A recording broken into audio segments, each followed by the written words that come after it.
Hello and a very warm welcome back to the Conscious Man 7 podcast. I am your host Todd Cave and this is podcast 27. On this episode, I was a guest on the Unfiltered Rise podcast hosted by Heidi Luv, and we spoke about the Emerald Tablets of Thoth, why you need to get into shape, magic mushrooms, the social dynamics between men and women, and many other deep and diverse topics. This was a really interesting conversation because many of the topics that we touched on today are really affecting our society, and it has really put us in a very low state of vibration. Our low state of vibration is one of the reasons why we have so much debauchery on the planet, and because of this, I've given some solutions on how I think that we can overcome these challenges. If you are new to this podcast, please don't forget to like, subscribe, and to share because that helps us to be recommended in the algorithms. If you would like to support this podcast, please check out our merch store on Amazon with the brand Todd and Me. We've got some cool t-shirts, tank tops, hoodies, and sweaters. Link will be in the description of this podcast. And if you're now starting a spiritual journey, you would like to start a spiritual journey, or you're currently on a spiritual journey and you would like some help removing some fears and traumas, please hit me up on my Instagram at Adriano_246 and it will help you to get some magic mushrooms. So grab some popcorn or your favorite beverage and enjoy the show. When truth is blurred by lies and misinformation, perception becomes reality. What will you perceive your reality to be? Liberate your fears and walk with me. Sit down and meditate. Connect with your soul.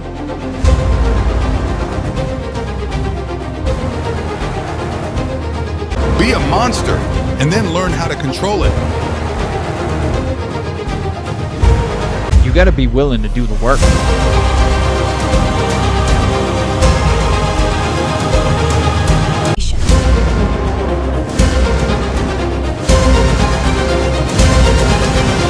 So it really goes really deep in terms of words and etymology and what they mean. So this is why it is really hard to really crack the matrix because there's so many levels and layers to it, Hello, everyone, and welcome to another episode of the Unfiltered Rise with me, Heidi Luv. And today I have a special guest, Todd Cave, and he is going to go deep on some information that has been trickled out to the public just a couple days ago. But funny enough, we have had this scheduled for, I think, about 3 weeks, somewhere in there.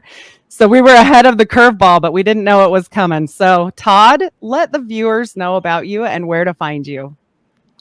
Well, good afternoon, good evening, good morning to everyone listening to this. And my name is Todd Cave, and I'm very happy to be here because, like you said, when I listened to the Cat Williams podcast, I was kind of a bit gutted because he got it out before I did, right? And, I know. Dang it. Yeah. Well, you're gonna have more. You'll be able to say more. So yeah, and we can go few levels deeper than he did because I am not filtered and I'm not censored like he is. But it's still good that he was able to bring out some drips and drabs for people to start their own research, which is good because we are in a different stage in our evolution of consciousness now, where a lot of revelations are coming out. And I think it's good because we've been capped and filtered, and this is by design, So today we can talk about many different things, and just get your popcorn, get a glass of green tea or something like that, and let's crack on and get into it. Yes, let's do it. And so let's get into what you are an expert in. I call expert, you can call it whatever you want, but I know you're well studied in this, and it is the Emerald Tablets, right? So yes, I am. I'm very well read on this genre of information. So from the Sumerian tablets to ancient scripture, to of course the Emerald Tablets of Thoth.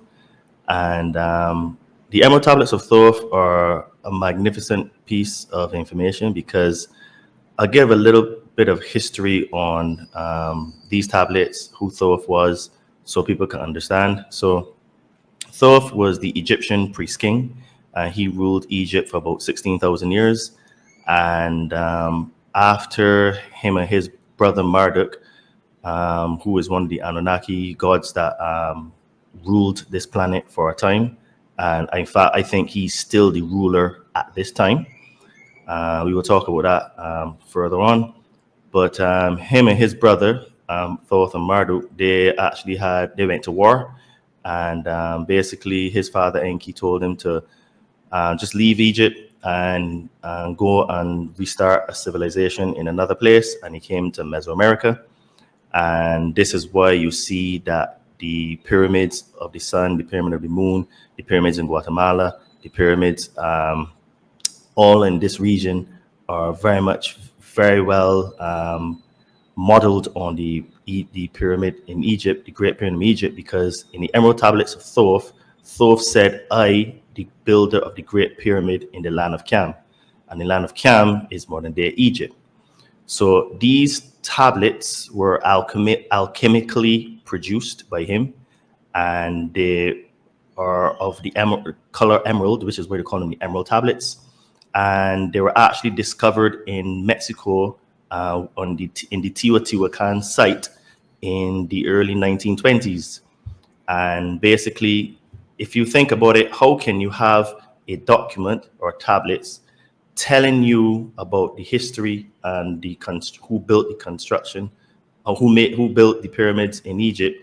And also in his Emerald Tablets, he actually also said, like Cat Williams said, there is a spaceship underneath one of the pyramids, and also the halls of Amenti, which are spoken about there, have actually been discovered because they did sonar analysis a few years back, and they found the same exact type of construction. I think is about 3 miles underneath the pyramids. So they actually found the halls of Amenti. So it's not really possible for you to discover a set of tablets over 100 years ago that are actually being confirmed now. So this is why the construction of these pyramids in Mexico are actually half the size of that of the Great Pyramid in Egypt. And when you scale the Great Pyramid of Egypt, is actually 43,200 times smaller than the size of the Earth. So if you upscale the pyramid, in the Great Pyramid, into the circumference of the Earth, then you would see that it fits perfectly, because Thoth said that he designed the pyramids in the Earth structure. Now, there are people out there that argue vehemently that the Earth is flat or round. I actually have a very middle, I would say that this part is what I understand from reading the text. I think it's actually both flat and round.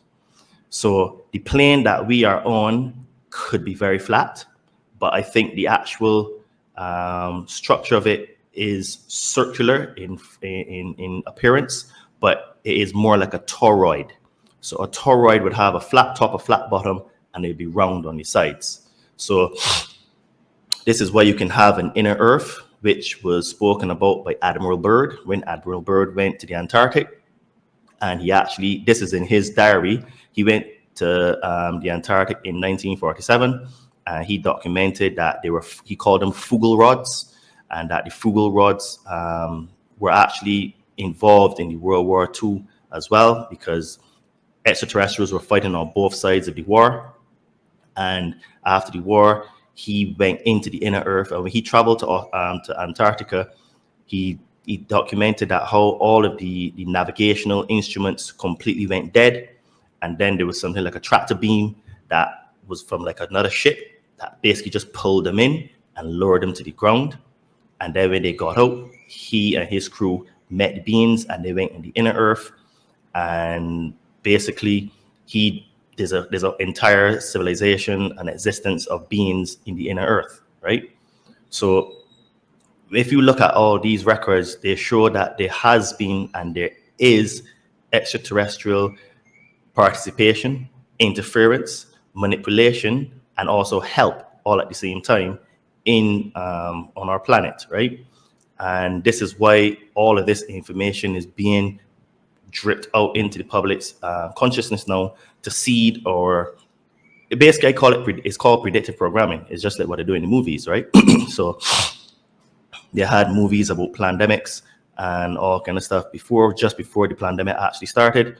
So all of this is seeding your consciousness to let you know what is to come. So basically, when you go back to the Emerald Tablets, Thoth said that he designed the pyramid in the Earth's structure, and it is 43,200 times smaller than the actual size of the Earth. Now, if you take off the 2 zeros, 4 and 3 is 7, and 2 is 9. 9 is the number of the Father. This is also the number that is used for, it was used before in our music. And fun fact for your listeners, the Catholic Church was actually heavily involved in switching it to a false hertz. So it was 432 hertz is the actual resonation of God, Father, consciousness, universal consciousness, whatever word you want to use. And this is why that frequency is used during meditations and Reiki and that kind of stuff, because it has a lot of healing properties. And the Catholic Church changed the frequency to a 440 frequency, which is made it into a false 9, which is the reason why from the World War II, all of the music started to have this 440 hertz, and then it became into what is modern today degenerative music, because you can actually feel a difference in the music when you listen to old music in the early 1900s to the music we have now in the late 90s. Well, from that point, but late 90s was very, very distinguishable to now. The music now doesn't really give you a positive feeling. It doesn't feel uplifting. You would not be able to use it in any sort of positive situations where you want to manifest or attract or anything like that. And that's all by design, right?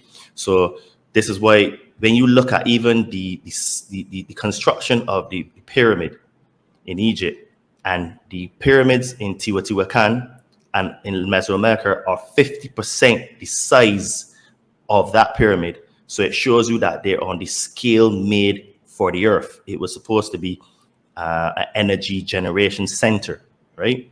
And all of these pyramids are actually put on ley lines, just like all the temples, synagogues, churches, mosques, etc.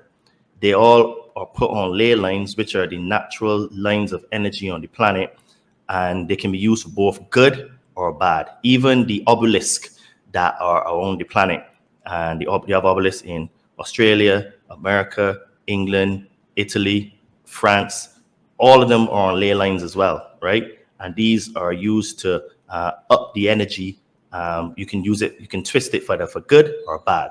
And in this case, they've hijacked the energy to make it for negative, which is why there's this constant spell on the planet, right? Because they are controlling the frequencies. So when you even go back into the Emerald Tablets of Thoth, Thoth is very, very clear on how things work in this realm. He actually said that, and this is something that I found very, very interesting. He says that you should not move in squares or angles or corners. You should move in arcs and circles. Now, the angles and corners is where the box thinking in English comes from. Because if you think about it, a box has a corner, it has an angle. So when you're inside of that box, it means then that you can't get out, right? You're trapped in it. But if you move in arcs and circles, if there's something, you can go around that thing. And if that thing is true, you can come back to it. If it's not true, you can just keep making more revolutions and get further and further away from it without it contacting you. And this is why he said, beware of the dark brothers, and because they move in angles and corners. So there's a lot of information in these tablets. And he also talks about reincarnation into the halls of Amenti, because according to Thoth, and when you look at the Egyptian readings, the halls of Amenti are equivalent to what was called Hades. And Hades was translated into English and then to other languages to mean hell. But it actually is not a place where you go and you spend time with this character that has a pitchfork, horns, and a tail, basically what it is that it appears from the writings that it is a passage. You go through the halls of momentum, or in this case, it would be the fourth density, and then you come out of it and you get to your destination, which would be the fifth density, which is where we're going now.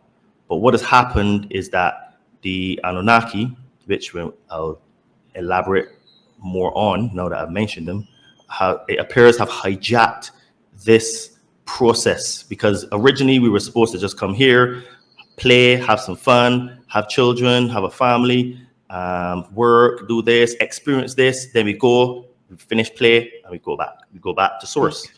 But it appears that they've hijacked the system, and they have like a soul capturing mechanism or machine that keeps us reincarnating over and over and over and over again.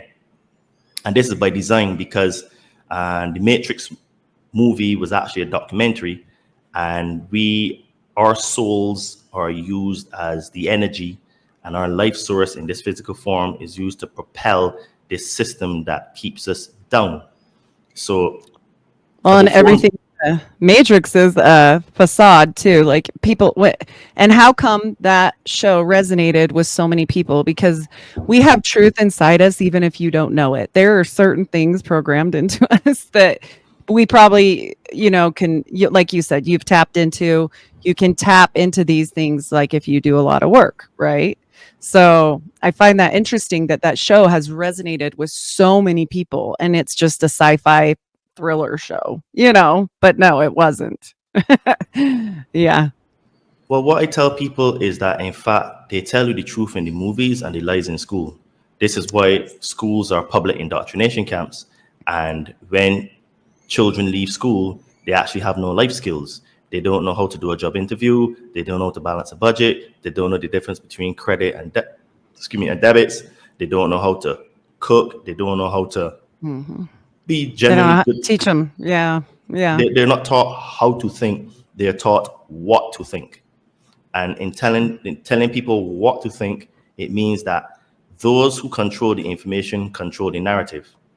And your beliefs come from your perception, and your perception is based on information received. So if you control the information and you control the narrative, you control what people think, believe, and think is real, right? So this is why a lot of people today are lost.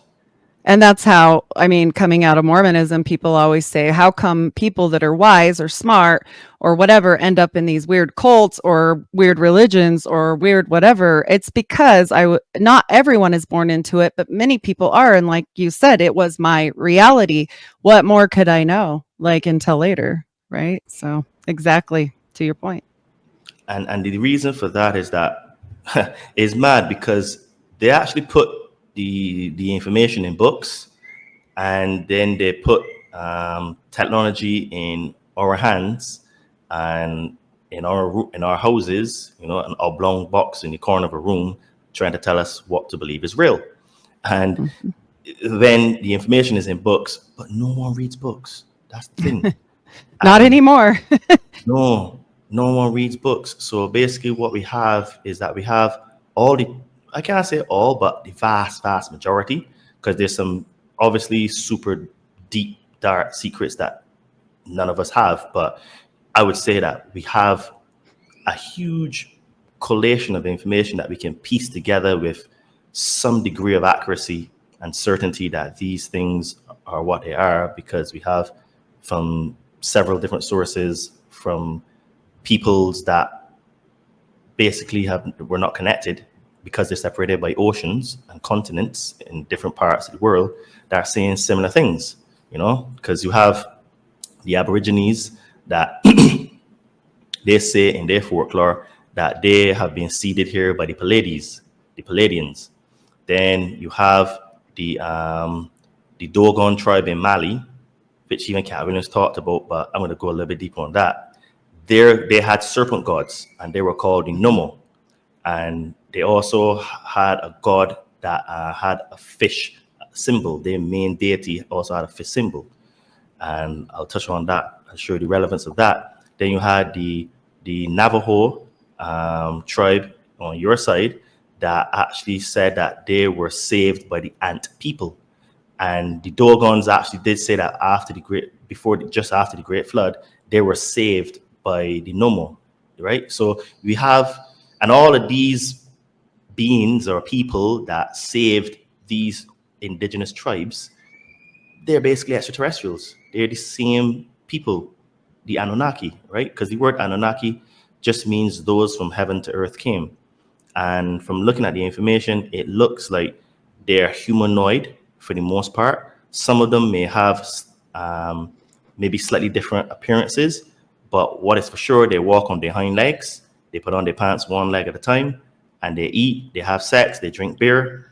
All of these are told in the Sumerian tablets because they were making fun of us, laughing at us while drinking beer and having sex amongst one another. And then they also talked about they having sex with their creation, which was us. This is where the story in the Bible comes of the fallen angels slept with daughters of man and produced children. Well, they couldn't produce children if they weren't actually looked like us, and had physical anatomy like us. And then this is also where in the story in the Bible says that God created us we were created in the image of God.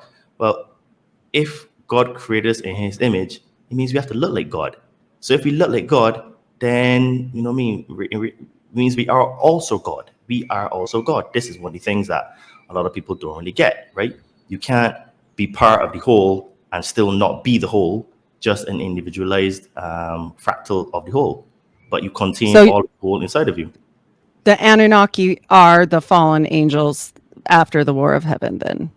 That's where they came from, or this is what it looks like. It looks like there was a great war in heaven, and heaven actually means the sky. Now, for us English speakers, we have a little bit of difficulty because there are two words, but in the Latin languages, there's only one word. In Spanish, sky and heaven is cielo, and Portuguese is céu, which is both heaven and sky. So there's no difference between those words. For us English speakers, we have this difficulty to conceptualize that heaven and the sky are the same, because we think heaven is beyond the sky in this mythical place of great lights, and this entity called God is sitting on this throne with this white beard and just looking over us, and everything is all bliss. But in reality, that was just another creation to water down and dumb down our consciousness so that we can't connect the dots. So it looks like the Anunnaki fought a war in heaven, the sky, amongst other extraterrestrials, because it looks like if Earth was fought over, and this group called the Anunnaki it appears to be a collection of different species of beings. So some are from the Orion group, some are from the Pleiades, some are from Sirius, some are from the Draconian part, some are part reptilian. So they're not just one people. And that is furthermore confirmed by how we look as a species. We have people that have darker color, people have lighter color, some people have caramel color, some people have no color because they're like albino. You know what I mean? We look like them because they are us. We are really the aliens. So anyway, when they came to Earth and they won dominion over Earth, they wanted to mine the planet for its resources. And they brought some of their people to mine the planet for its resources. And what happened is that the work was very hard, right? Mining gold and creating levees and dams and creating waterways for rivers, etc., is very hard work. So what they did know is that what happened is that there was a mutiny. There was a rebellion amongst the Anunnaki with the lower castes, which would be the Agigi or Agigi. So if you want to conceptualize, the Anunnaki would be like the heads of state, royalty, the aristocrats, the people of influence in our society. Those would be what you would call the Anunnaki.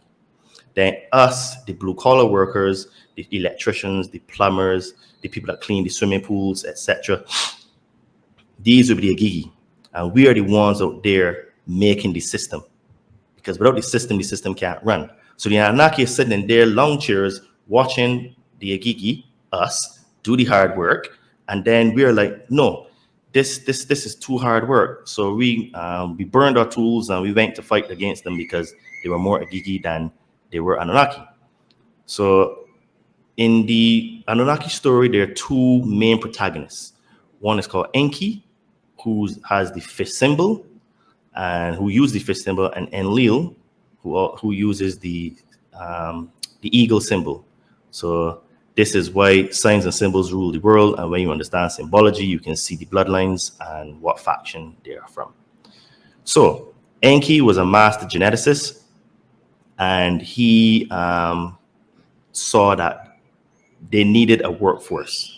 So he petitioned to the other Anunnaki in the High Council, which would be in our modern day society would be the equivalent of like a cabinet in a government, right? And he petitioned to create a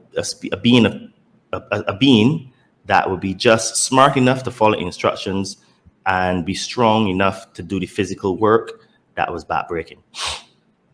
So anyway, according to Sumerian tablets, they did thousands and thousands of experiments, and then eventually they came up with a being that was good, that passed all their tests in order to do the work. Now, the Sumerian tablets say that Isis, which was also called Anana. This is where the word Easter comes from, which is another tangent. But she took an embryo. Well, it was basically a zygote, right? And this is basically, she had in vitro fertilization. This is why the story in the Bible talks that Mary was a virgin birth. And also Jesus, well, Yehoshua, which is his real name, was a virgin birth. A fun fact for you, Mary's mother, so Yehoshua's grandmother, was also a virgin birth. So basically, what Isis did in Anna, she took the zygote, which was, because they say in the tablet specifically that they mixed their essence, which is basically their DNA, and put it into the egg of the female of the hominid species that existed on Earth. They actually say all of this. Isis carried the child for a term of 10 Earth months. It's specific, 10 months. And when the baby was born, then she says, "My hands have made it." And this is where the story of Genesis in the Bible comes from, because it stems from Isis, which is Gen Isis, or generation of Isis. So this is what Genesis actually means, right? And gene of Isis, right? Even if you look at it that way. Yeah. Correct. You can look at it that way as well. Mm-hmm. Yeah. So this being was the perfect being for them. But what happened is that the being could not reproduce. So because what it was is that they cloned the baby, and the cloning took a lot of effort and work. In fact, what they did is that they had 7 of the, and after that experiment was successful, they had 7 Anunnaki women, which created 7 offspring. So this is one of the allegories where 7 days in the week come from. There's 7 chakras in the body. So everything that they did through sacred geometry, and they understood numerology, right? So they actually had 14, because they had 7 males and 7 females, right? So they doubled up. But what happened is that they realized that these beings couldn't reproduce. So what they did is they Enki tweaked the DNA. And in fact, he actually had a team. It was Ninhursag, she was the chief medical officer. And they had Ningirshida, who's also known as Thoth, who's the writer of the Emerald Tablets of Thoth. So when they say Ningirshida, Thoth is the same personality, same being. So they made genetic modifications to allow the the humans, because this was Homo sapiens sapien at the time, to be able to procreate. So this is why you have stories of Adam knowing Eve in the book of Jasher. You have Adam knowing Eve in other texts like Pistis Sophia and in Nag Hammadi texts. So knowing meant having sex with. In fact, this is so deep that in the Sumerian tablets, they did it as like a regime where the males would have sex with women at specific times of the day. It was actually structured because we were seen as cattle. So the same way you would have when, say for example, if you have like sheep or goats or cows, when the female comes into heat, then they bring out the bull or the ram. It was the exact same process they did with us. When the female is ovulating, then they bring the male, they will have sex at a specific time, and it was in order to create this workforce, right? But basically what happened is that Enki didn't really like how things were looking, because Enki is actually our creator. When they say our creator, he's our creator of us in this particular form right now we have on earth. Not the creator of the universe, but the creator of us in this present form. And he gave us more consciousness. This is where the story in the Bible comes from about the fruit of knowledge and the fruit of good and evil. And basically, the serpent in the Genesis story represents Enki, because Enki taught us consciousness. He used genetic manipulation, and also he taught us. He said that your God is not the God of all things, and that God was actually Enlil. So this is where you will start to see how the two factions have been at war all the time since day dot. No, so after we started to get consciousness, then we realized we were naked, but we weren't. Yes, we were naked physically, but we were also naked spiritually. So this is why in the book of Jasher, Adam tells the story to his son Seth, where he said, Eve, your mother, she taught me consciousness. So in reality, we were both male and female in the beginning, but in terms of consciousness, we were one being, and this separated us. So the female energy is the teacher of consciousness. That's her job. And the male energy is the protector of this consciousness. But in separating the two, the strength without the consciousness is weak, because it's all brawn and no brains. And then the consciousness without the strength is super weak. So they actually played both sexes, male and female, against themselves, because we were incompatible. Sorry, we are not a good unity. We're separated. We are fallible, but together we're much stronger, because you have both the strength and the consciousness together. So Enki taught Eve all of these things.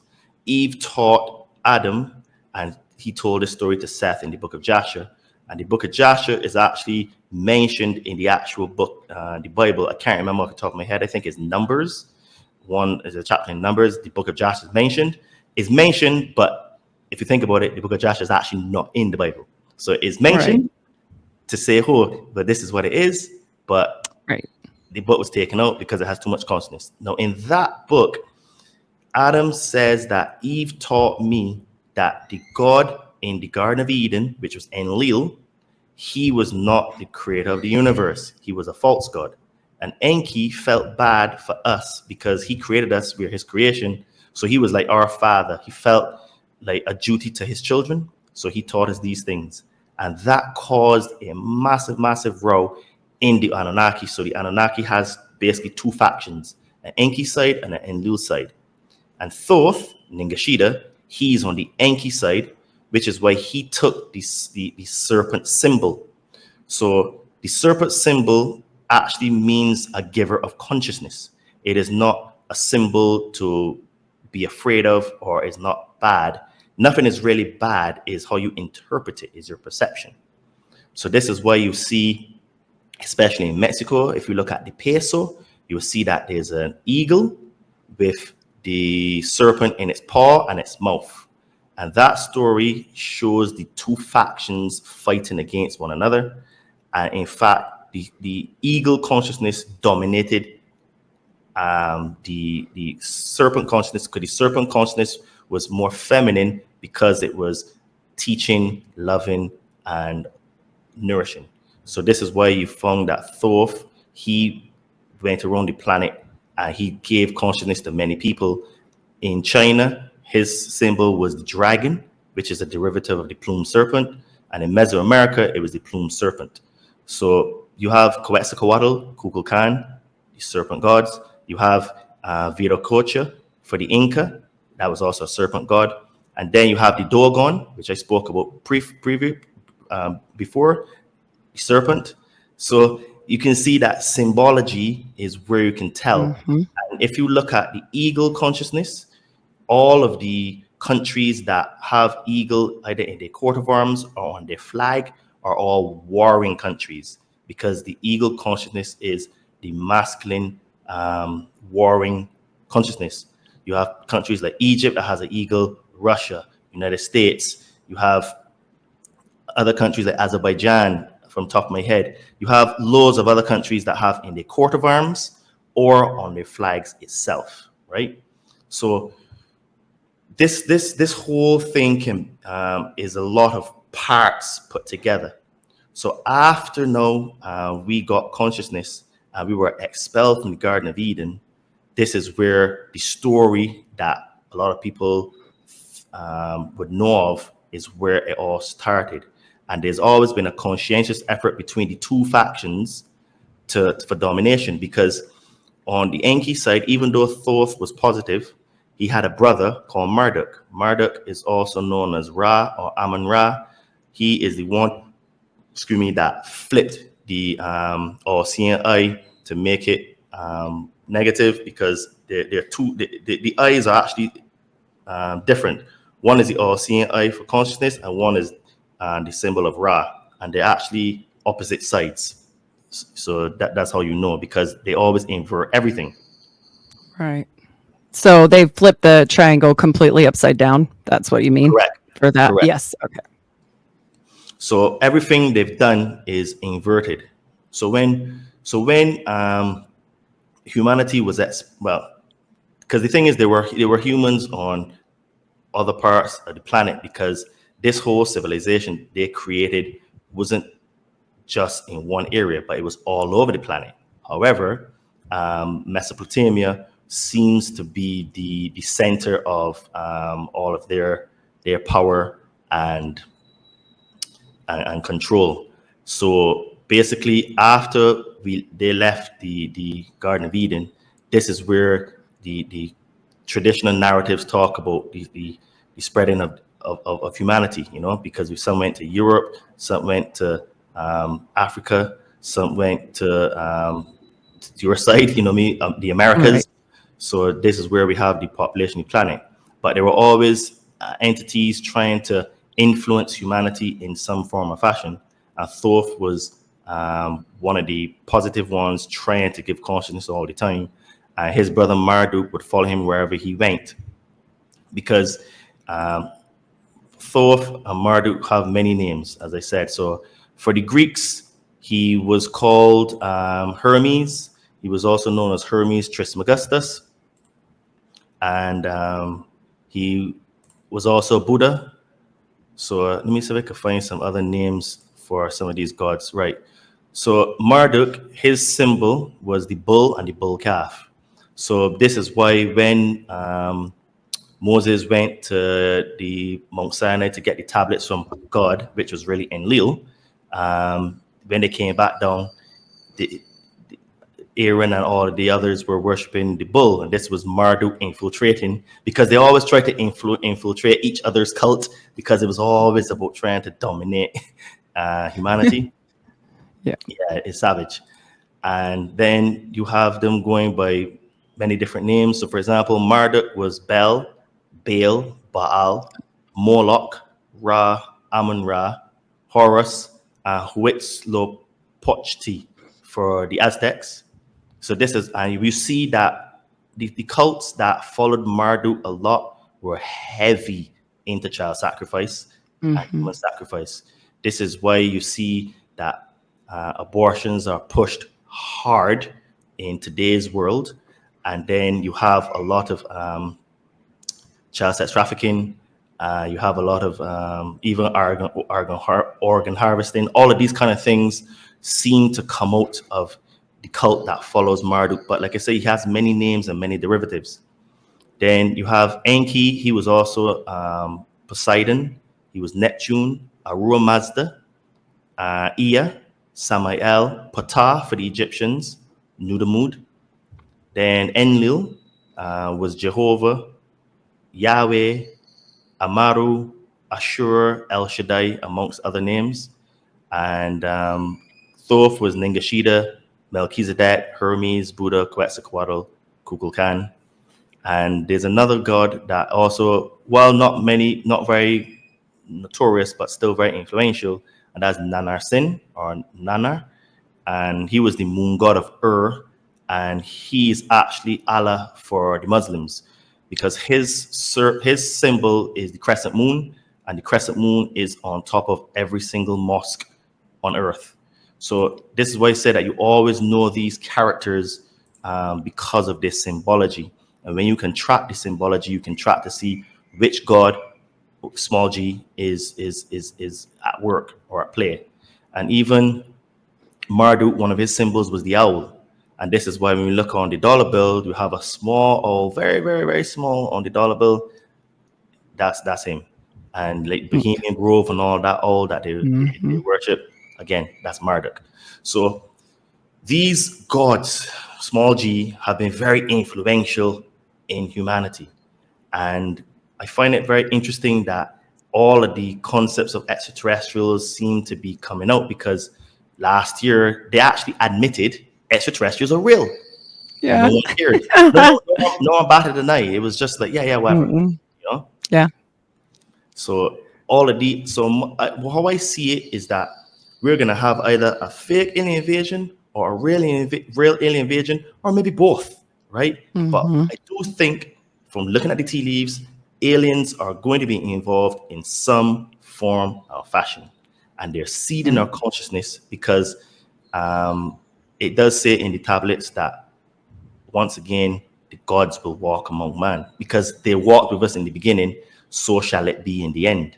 So there's a lot of allegory that you need to be able to pull out of this information, because some things are exactly how they are, some are allegorical, and some are a mix of the two. So it's a matter of being able to decrypt the information to see which is which, which is the challenge that most people have, because most people don't really read, as we spoke about. Right. Yep. Well, and if it's online and they're reading online, you have to remember they can change that in a moment. I mean, it's nice to do for conveniency, but I definitely say you should get books, even though I know that's a pain because you've got to store them or whatever.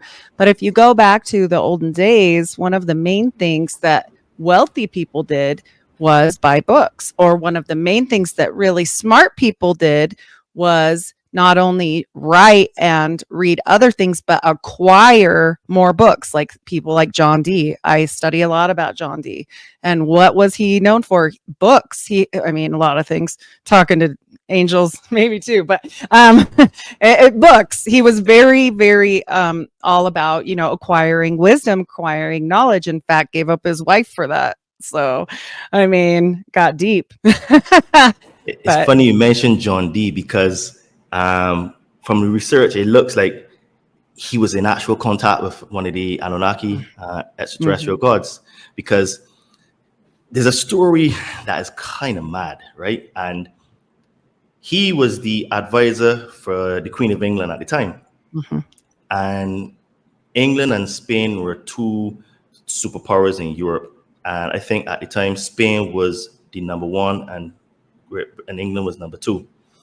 And basically, from memory, John Dee told Queen Elizabeth to put an armada to go to attack Spain.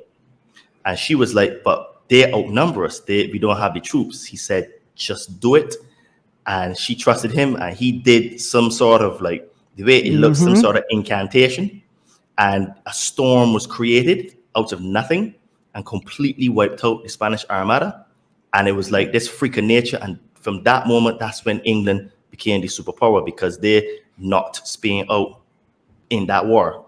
And the fact that they didn't even really fight the war, it was a storm that did the battle for them.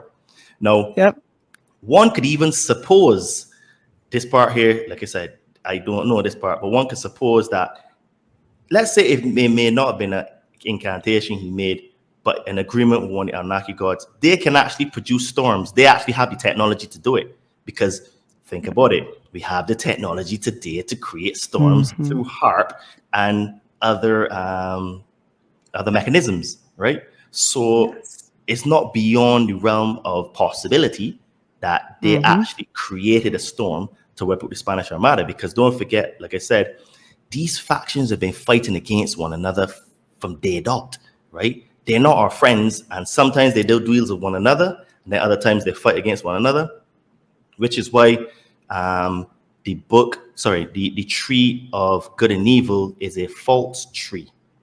Now, I want people to imagine the caduceus, which is the symbol for medicine, and that is also known as the staff of Hermes.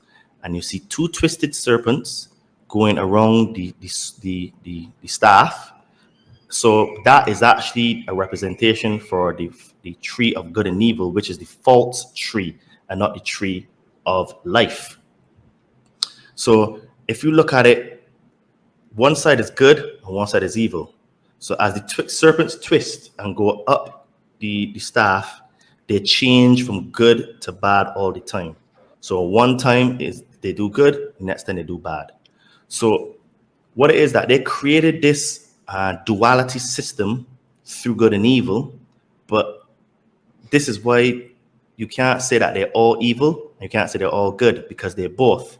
But it's still a false tree because it creates duality, which is separation, which is again the allegory for the separation of man and woman. Because even in the Genesis text, it says, "Let us make man." He didn't say, "Let us make man and woman." He said, "Let us make man," because the female was inside of the man. Even they said to you that they took her out through a rib, but that was just the allegory for the separation of consciousness, right? There was no actual physical separation, because, like I said, in the tablets, when you go back to them, they created 7 males and 7 females, right? And they call them the birth mothers, right? So again, there's a lot of allegory, and then there's a lot of things that are literal, and then there's some that are a bit of both. So that whole story of extracting a rib, that's all allegorical, right? And that creates the duality system that we live in. This is why it's both good and bad. And then when you get to the top of the caduceus, or the staff of Hermes, you see that you have like a crown. Some show it as just like a circle, but it's a representation of a crown, and it has like a halo in some images. Some has a physical crown, and that is your crown chakra connecting to source. This is why you have wings on the staff, and those wings represent your illumination and your rising of consciousness to go back to source. So the tree of good and evil is actually represented in the caduceus, the staff of Hermes, which is the symbol for medicine, right? Now, this is why serpents have always been influential inside of our existence, because serpents are the giver of knowledge, but also serpents can be manipulated and tricked, right? So you shouldn't say, oh, well, serpents are all bad, but no, it's just how they're used. And these Anunnaki gods have advanced technology that can bend space and time. They can actually go through wormholes and stuff. So when they're traveling, they can go to different planets like that, right? So even in the Emerald Tablets of Thoth, Thoth talks about he left his body. So basically, what Thoth talks about in the Emerald Tablets is how to reincarnate, how to leave your body, and the process you need to do, the things you need to say. And he said that when he went to other worlds, which are realms of consciousness, he saw beings creating other worlds and teaching them consciousness, right? So there are even beings even more advanced than him, that exist in the universe. So my point is that there's endless realms of consciousness, endless understanding and knowledge, and we have had a cap put on us, literally physically, because our DNA has been manipulated, which is what Cat Williams spoke about, but I'm going to go into a little bit more detail. So our humans share, I think if my memory is 98% of the DNA with chimps and those sort of primates and all of those type of like monkeys, etc. 98%. Now, when you look at the genome for all of those species and humans, there's one thing that is different in all of them, and that is chromosome 2. Chromosome 2 has been fused. So from memory, there were supposed to be 48 strands of DNA, and then those 48 would pair together to make 24. But because this fuse chromosome 2 together, it means we only have 46 or 23. So again, if you even look at the the numbers, one is 6 and one is 7. So they do a lot of manipulation with numbers, right? Right. 24, because 4 and 2 is 6. And then when you look at it, 2 and 1 is 3, right? So there's a lot of, because 3, 6, and 9 is actually a representation of the Father, the Son, and the Holy Spirit. The Father being number 9, the man being 3, and the Spirit being 6. So this is why even in the Emerald Tablets of Thoth, he talks about the number 6 is the Lord of Light, hidden pathway, part of the souls of the children of men. And then the number 9 is the Father, vast heat of countenance, forming and changing from out of the formless. So Thoth actually talks about the Emerald Tablets of the different levels of consciousness, the different states of being, and 5 is where we're going to. This is really our who and what we are. Because from 5, then you can get to the other levels of the consciousness, because this is where you have abilities to read each other's thoughts and manifest in the physical, like immediately, telepathy, telekinesis, etc. 5 is the Master Lord of all magic, key to the word, that resounds among men. So you have to read these tablets a lot, and to be able to, he says you need to read them at least 100 times to be able to get all the information. So as I was saying, our DNA has been tampered with. So chromosome 2 was fused. So what that does now is that that limits our life in order to live. So this is why we're capped at 120 years. And then our telomeres were actually capped. So they did 2 genetic modifications to us. One is fusing chromosome 2, and then also they capped our telomeres. And telomeres are directly responsible for cell regeneration. And this is why stem cells are very, very good. For example, in Spanish, they're called células madres, which is mother cells, right? So remember I was talking about the tree of life. So this is going to get interesting. If you go and look at what the tree of life looks like, and then you pull up an image of a placenta, you will see that the tree of life is exactly on top of the placenta, right? Now, it's going to get even more interesting for you. So if you think about it, when a baby is born, what is the first thing they do? They cut the umbilical cord. Now, what this does is that this actually caps our consciousness, because the tree of life, which is in this form, is in the form of the placenta. And if you think about it, when the baby is in the womb, it's attached to the placenta, and it gives the baby all the nutrients that it needs while inside the womb. So when the baby is born, the baby should be attached to the placenta until it drops off or the baby pulls it off. Because what will happen is that the baby will know, okay, I've had enough. or it would just drop off, right? So that's what the first thing do. They cut the umbilical cord. And then what's the next thing they do? They would smack the baby in the bum, squirt some liquid in his eyes. And what that does, that makes the baby cry. So then now imagine you're in this comfortable, warm, loving space. You come out into this foreign space and they cut off your attachment, your connection to the universe. Then they squirt this thing in your eye and spat in your bum and make you cry. This creates trauma, a stressful situation. Then what they do, they separate the baby from the mother for some time. So while the baby is separated from the mother, the baby is having anxiety and abandonment sort of feelings. This is why a lot of humans have abandonment issues and why we feel neglected. So we search for partners to try to fill that subconscious need. And that trauma came from birth. This is why a lot of relationships they don't work, because we're trying to fill the gap that we had at birth with someone. But as Christ says, you can't put your trust and faith into man because he will always disappoint you. So eventually that person that is trying to fill that void, because a lot of people say, oh, well, they complete me.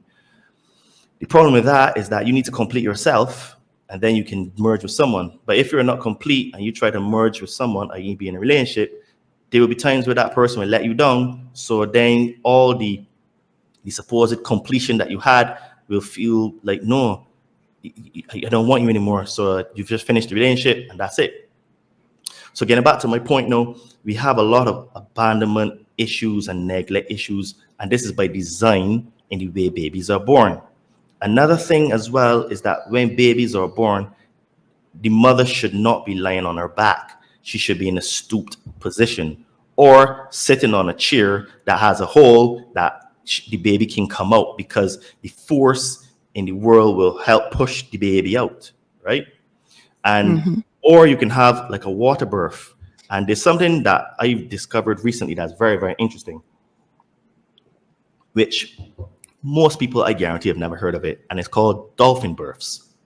Now, dolphin births are absolutely interesting because while there are no empirical studies on it, from reading the reviews of forums and videos that I've seen, every single mother that's had a dolphin birth and has had other children or just the children in the dolphin births have said how exceptional all of their children are.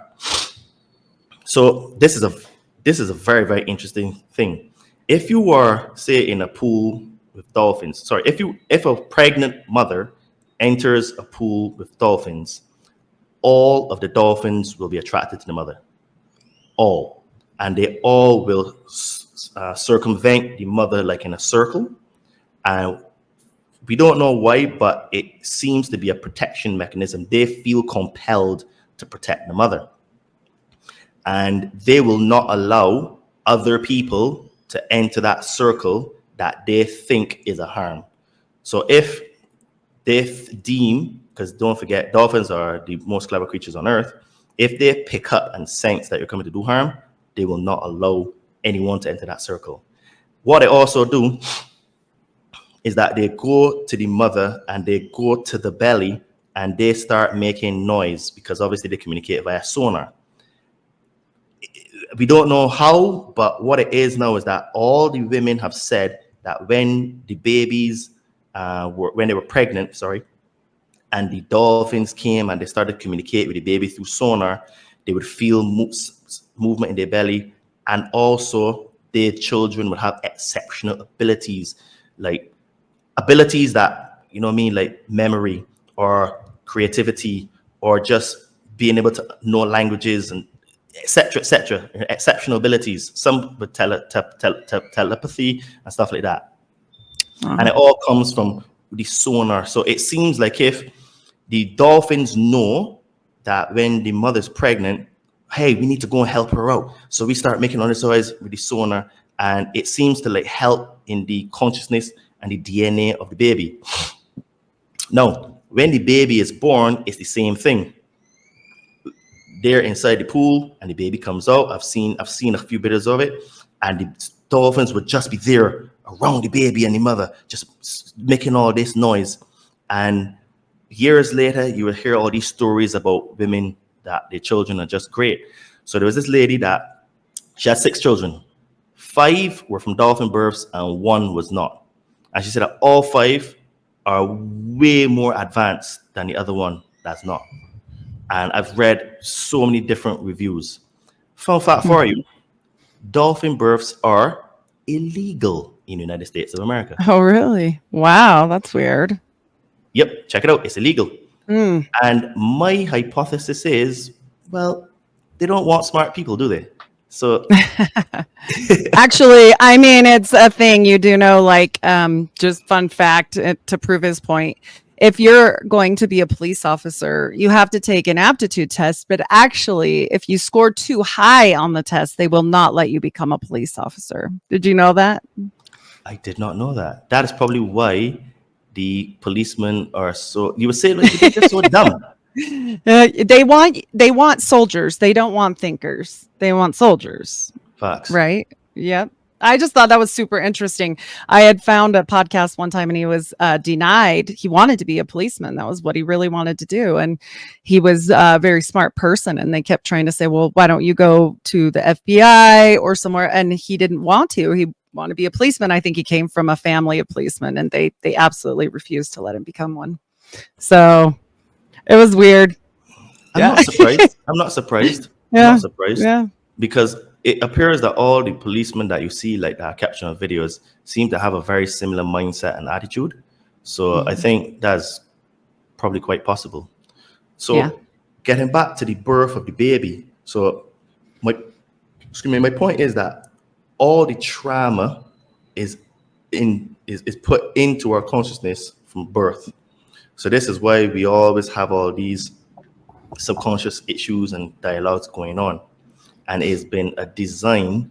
So and going back to the DNA, in the Sumerian tablets, it does say that this modification was done 200 to 250,000 years ago. Now, they actually discovered this DNA change through modern day science. And they said that it is not a normal change, because I even looked at the actual DNA sequencing. It takes a while to be able to look at it, but when you compare it, chromosome 2 is fused. It's the only one. And they said, scientists said that this is not natural, and it occurred about 200,000 years ago. So there again, even the Sumerian tablets and then science is telling us that we weren't just came into existence 6,000 years ago, like the narrative that they give us. So there are a lot of contradictions here. Now, people could say, well, Todd, these are all tales. Okay, you could argue that. But then I would say, well, why is it then that you have all of these indigenous tribes that in their folklore, they tell similar stories, and these stories are all very similar to these Sumerian tablets?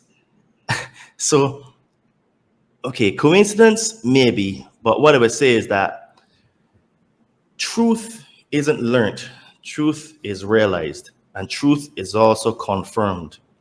So if you have separate sources not connected to each other in different epochs of time, saying a very similar message, well, let's go even to another one. Even the Hindus in the Mahabharata say that they were created by the gods, and that the gods had these sky cities, which sounds like a spaceship, right? So in every religion and folklore, we have similar stories. So we need to get away from the narrative that what we're being told is real. It is only a fraction of the story. And you need to read these books like the Mahabharata, the Bhagavad Gita, the Emerald Tablets of Thoth, the Lost Book of Enki, the Atrahasis, the Enuma Elish. You have the Book of Enoch. You know what I mean? They're really, really good books that you should read. The Corpus Hermetica. You have the seven principles. The Kabbalion, which the seven hermetic principles comes from. So you have a lot of these books that tie in a lot of the things I'm saying. And then after about 10 books, you start to realize, well, there's a commonality here. And we were made by aliens. And in fact, we are the aliens. So people looking for aliens, we need to look in the mirror. We are the aliens. So when the alien invasion comes, what I would say is that they may just be bigger and taller than us. That's it. But they will look like us, you know? Some may have slightly different features. Like, okay, just picture Star Trek. I think Star Trek is real. I think all the beings that they have in Star Trek are the beings that probably we've been contacted by or we have connections to, because, and even all of those characters in Star Trek walked on their hind legs and they just have sex amongst each other, which just goes to show you that the truth is in the movies and the lies is in school, you know? Yes. Revelation of the method, always. I mean, absolutely. I think that people miss it. And I think that it's funny that I think one of the main proprietary things that people don't want to accept about the Emerald Tablet is that we were created to be slaves. And I think it offends people. And I think they think they're too good and too special to have came from that situation. Well, we're not. And there's been slave capturing, not just with the African American race, but with Irish people, with Chinese people, with all these people. It's been passed down through the generations. Well, they learned it from somewhere, right? This is a learned behavior. So, I mean, I think it's interesting. All the things that come down the line that survive all this time frame, there's a reason. Like, it wasn't just because of color of skin. Like, it wasn't. They learned it from somewhere, I think. But absolutely, because they tell us in the tablets, the Sumerian tablets, that they wanted to create a slave race.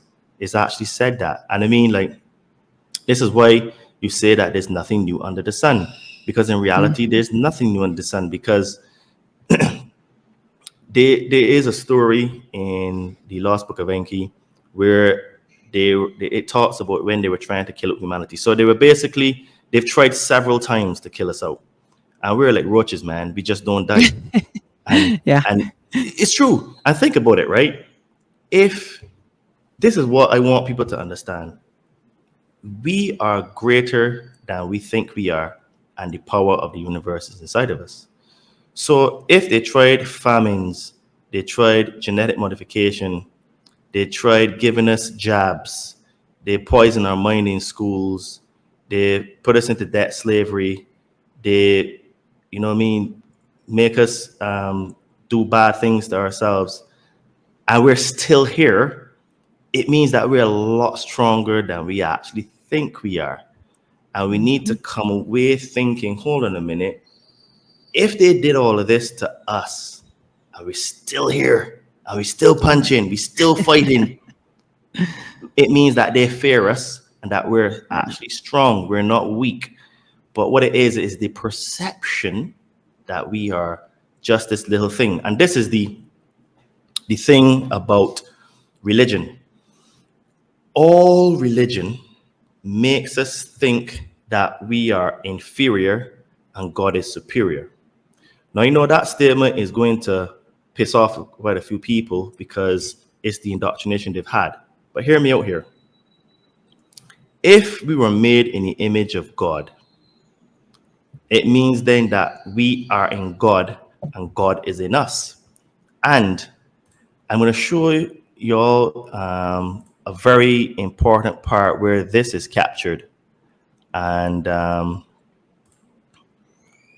this actually comes from Christ himself.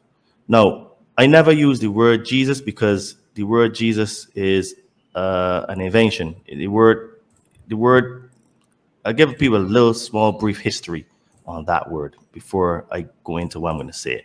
So, the word Jesus isn't the original name, which I said to earlier in this conversation. It was actually Yehoshua or Yahusha in the original Hebrew text. This name and spelling was translated from language to language and filtered down into the name that we know today as Jesus. Furthermore, there was a 4-step process to erase the official or orthodox Hebrew Yehoshua, which took nearly 1600 years to evolve.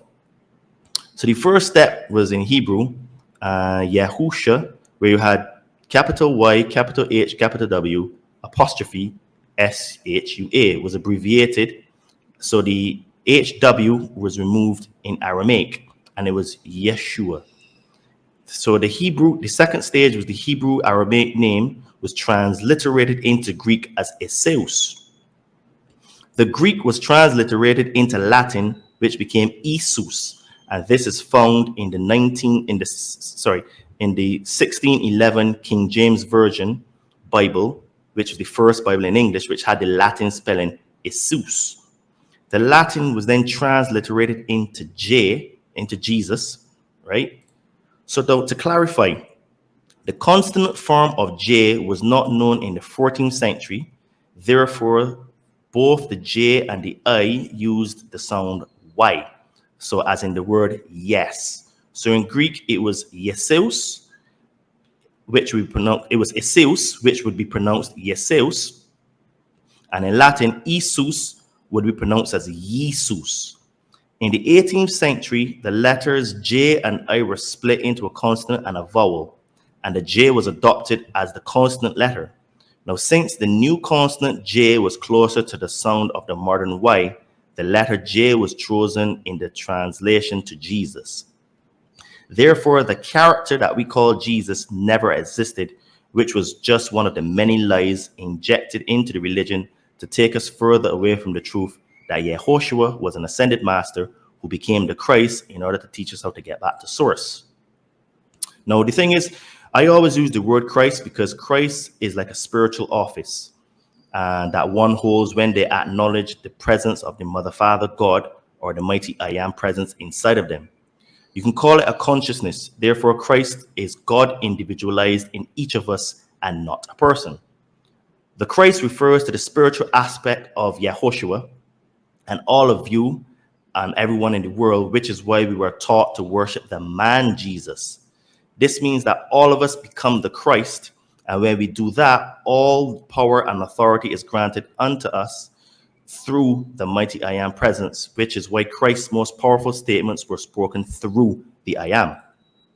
Now, to show you why I was trying to say that you become the Christ, Christ is in you, the Mother, Father, God is inside of you.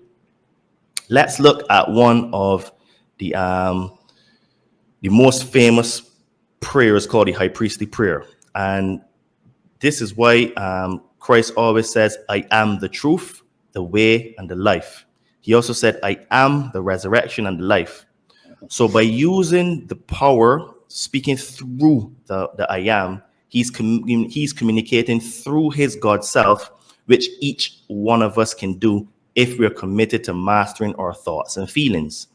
So in order to read the Bible, one needs the decryption keys, which I will try my best to give you all today. So one key to understand Christ is to read the book of John, which has most of Christ's words than any other book. And one chapter in particular is chapter 17, known as the high priestly prayer, which is the clearest text that shows that the Son of Man, which is really all of us, are one with God, just like we are one with God. So I'll start from 17 and go down to the point where I want to make.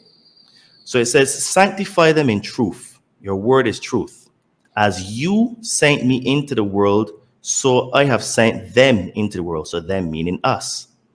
And for their sake, I consecrate myself that they also may be sanctified in truth. I do not ask for these only, but also for those who believe in me through their word, that they, us, may be all one, just as you, Father, are in me and I in you, that they, us, be one with us, right? So as you can see, he's clearly saying that Christ is in the Father is in Christ, and we become in Christ into the Father and become one, so that the world may believe that you have sent me. The glory that you have given me, I have given to them, that they may be one, even as we are one, I in them, and you in me, that they may perfectly become one, so that the world may know that you've sent me and love them as you loved me. So, as you can see, it is quite clear he's talking about the consciousness of Christ, not the person.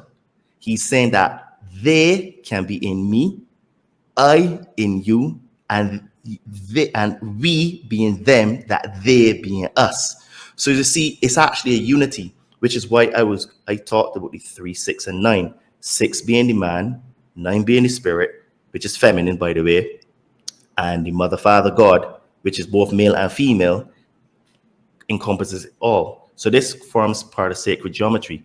So this is why people always get confused and think, well, oh, I'm gonna pray to Jesus.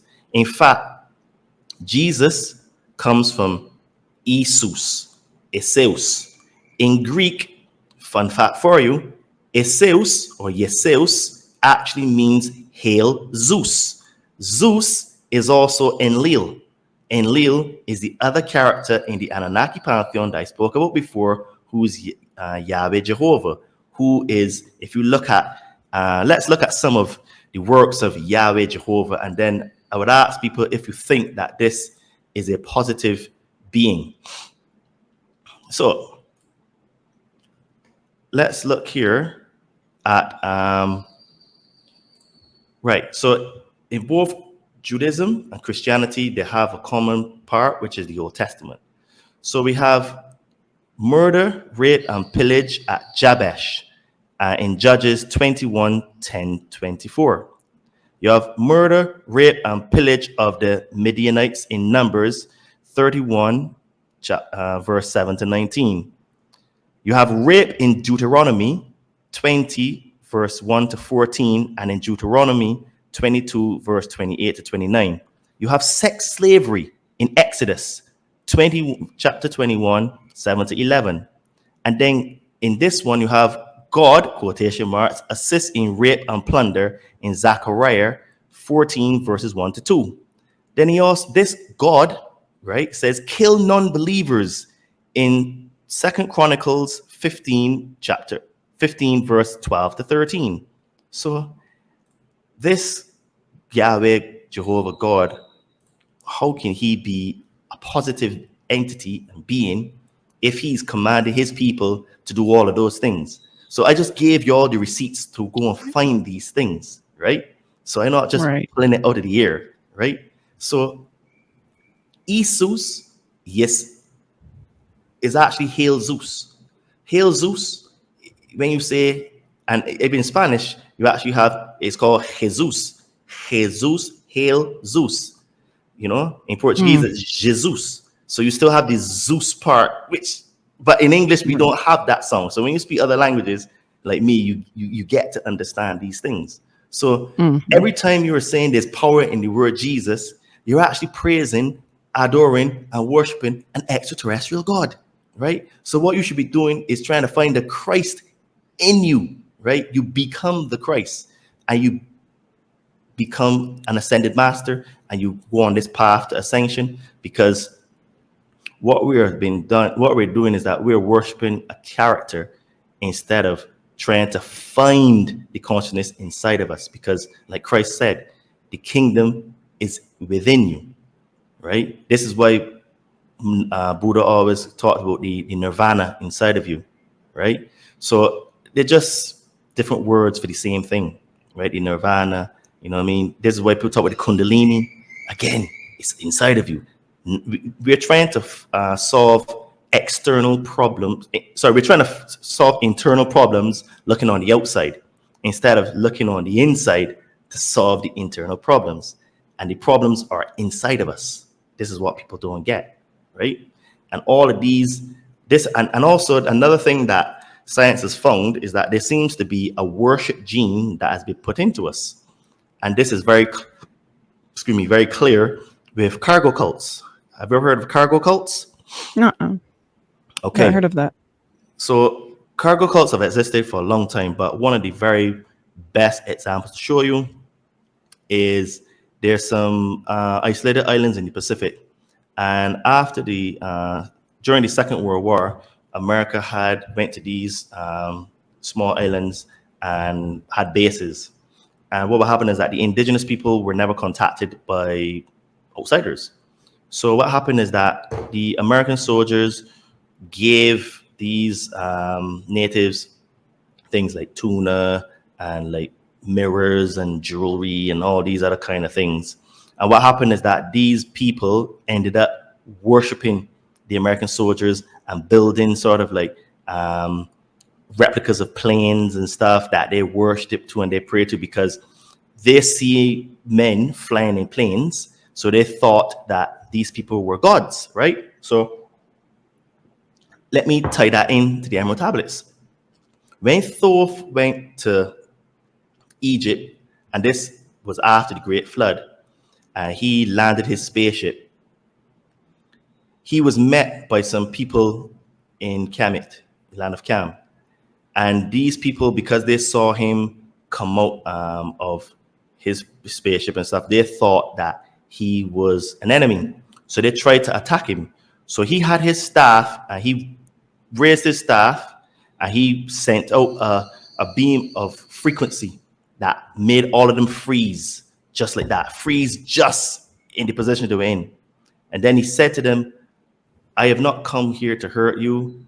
I am the son of I am the Son of Man, which is what Christ called himself, but that's another topic. And yeah, because there's actually some similarities in the two. And after he released the beam of frequency, they all dropped to their knees to worship him. And he says, no, get up, get off your feet. I am not the creator of the universe. I'm not a god. I'm not here to be worshipped.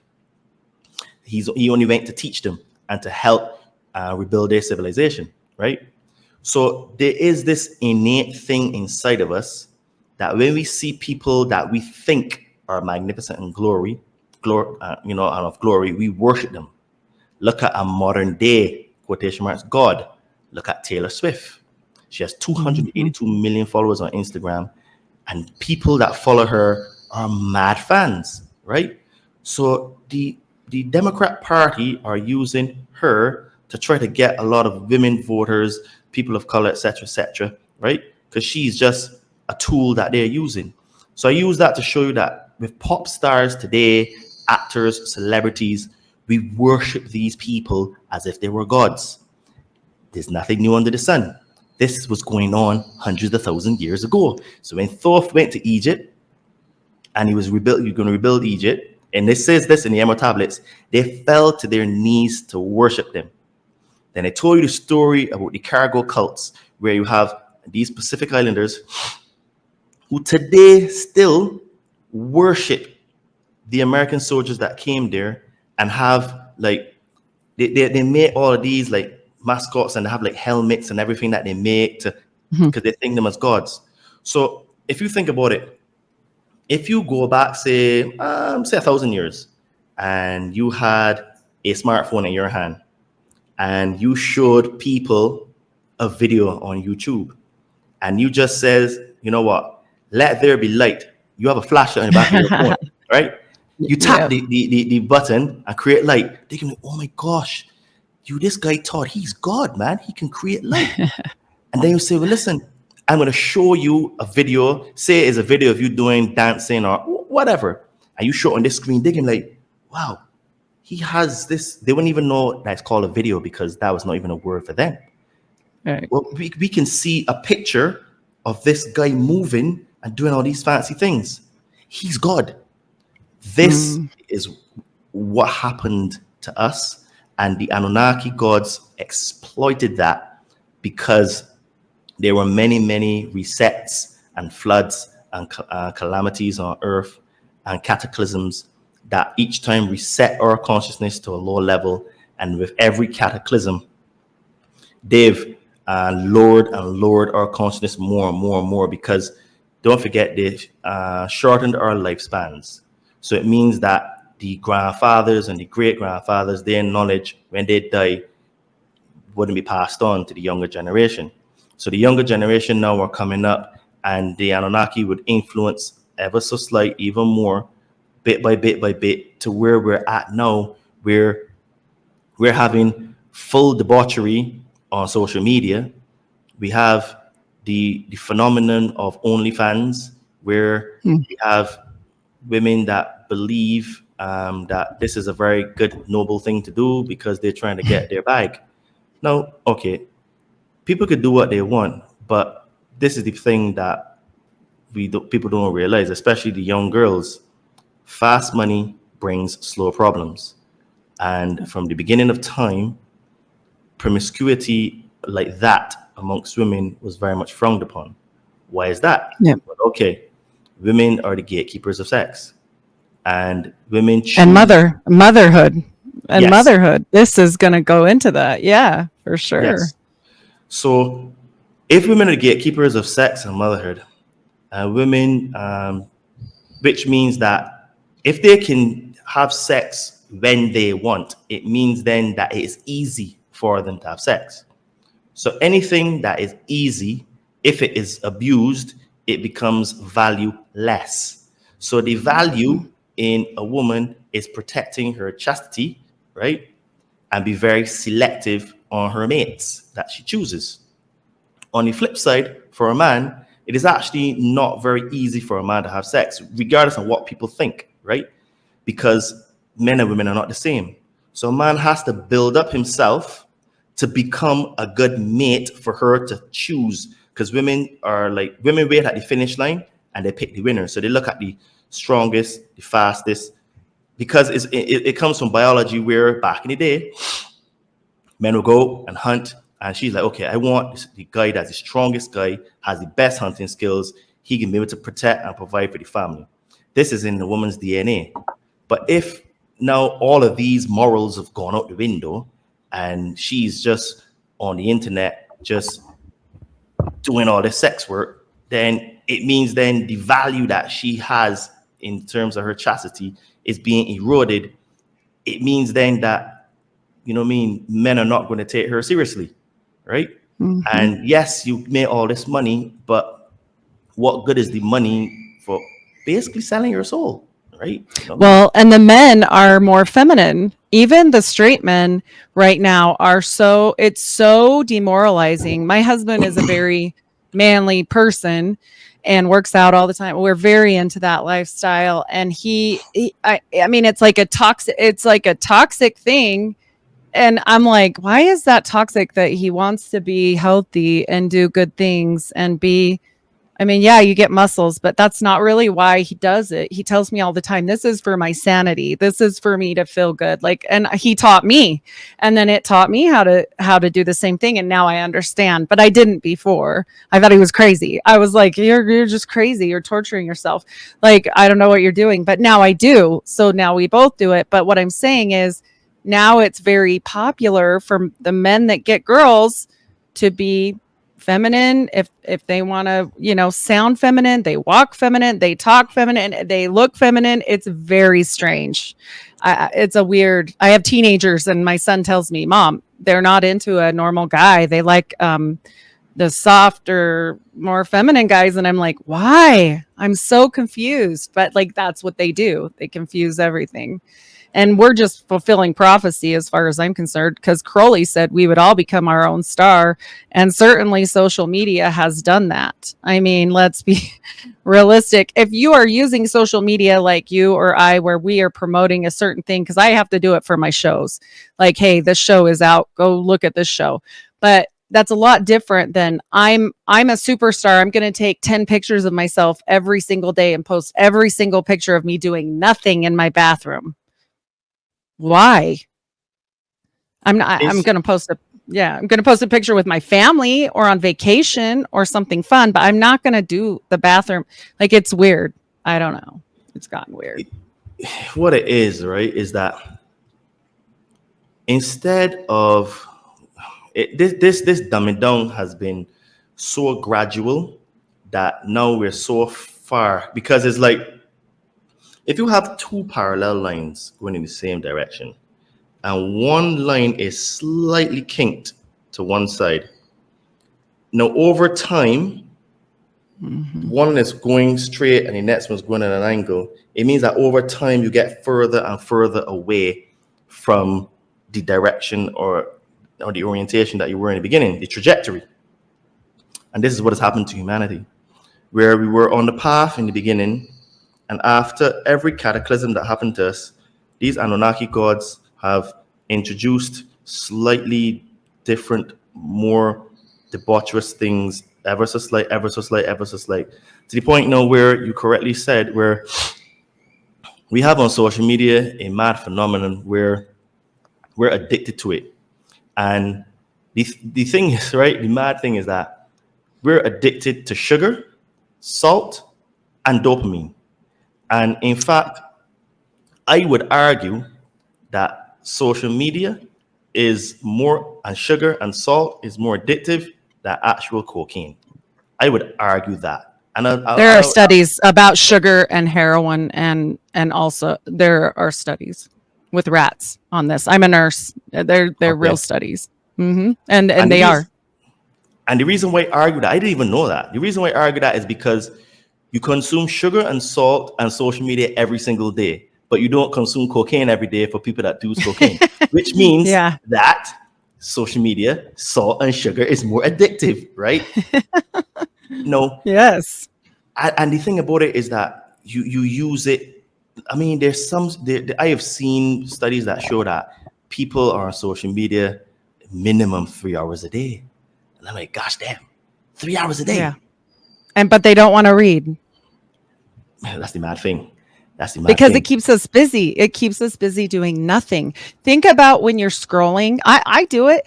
I get myself caught in it too. And I'm like, you know what? Even if I do something, if you need to decompress, which sometimes you need to do, if you grab for your phone, you are creating nothing. Even if you color a picture, like a dumb picture, like you're coloring like a child, okay? That is creating something. You are creating something. If you are scrolling, you are creating nothing doing this. You're creating nothing. But it goes back to what you said about birth trauma. It's fulfilling that need. It's releasing that dopamine. It's giving them that feedback. It's trying to fix that hole right there. And that's, I had a very tumultuous life. In my trauma in my life is extensive. Like there's trauma tests you can take, and I'm a mental health nurse now, but mine is 10 out of 10. It can get no worse. Okay. but I've chosen, for all rights, I should be on a corner somewhere making money like that, like you said, right? Like just completely wild, because that's like what the prediction for me would have been. You know, I got married at 17. I had this horrible, crazy life. I had a divorce by 20 something, like all these things. And that's not the trauma I'm talking about. I'm talking about abuse and horrible things, but also that. So what I always knew was, no, I'm not going to do that. I'm not going to give up. I'm going to go to school. I'm going to still have my kids. I'm still going to do these things. Did I do it perfectly? For sure not. Like parenthood is hard and there's no perfect way, but I still did it. I have 6 kids. I still did it with 6 kids. I still did it with a divorce, actually 2 divorces, because I was trying to fulfill that thing you're talking about there. And I finally learned, like when I lost a lot of things, including my brother, including my daughter, like my daughter's not dead, but my brother is dead. And my daughter abandoned us. She's living her best life. Forget about parents. She doesn't need us. She's got her husband. So that's all.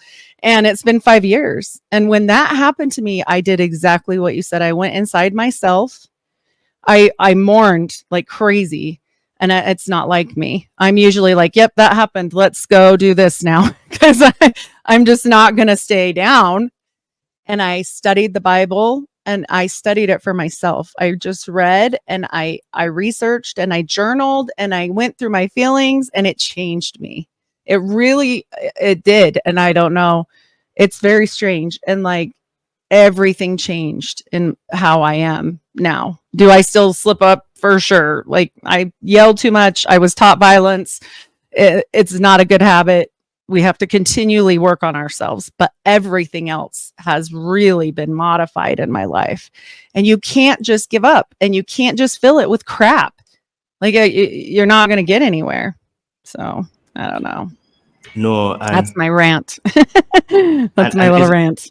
And it's very interesting that you said that about the trauma and stuff, like, because what I have found is that, and it's not surprising what I'm going to say, the tools that we would need to help with trauma and mental issues and stuff like that are actually natural plants.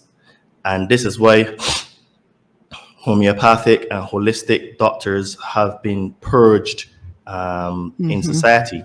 This is why shaman are looked down upon a lot. And in fact, psychedelics are a very, very, very good tool to help with addictions, traumas, fears, and all that kind of stuff.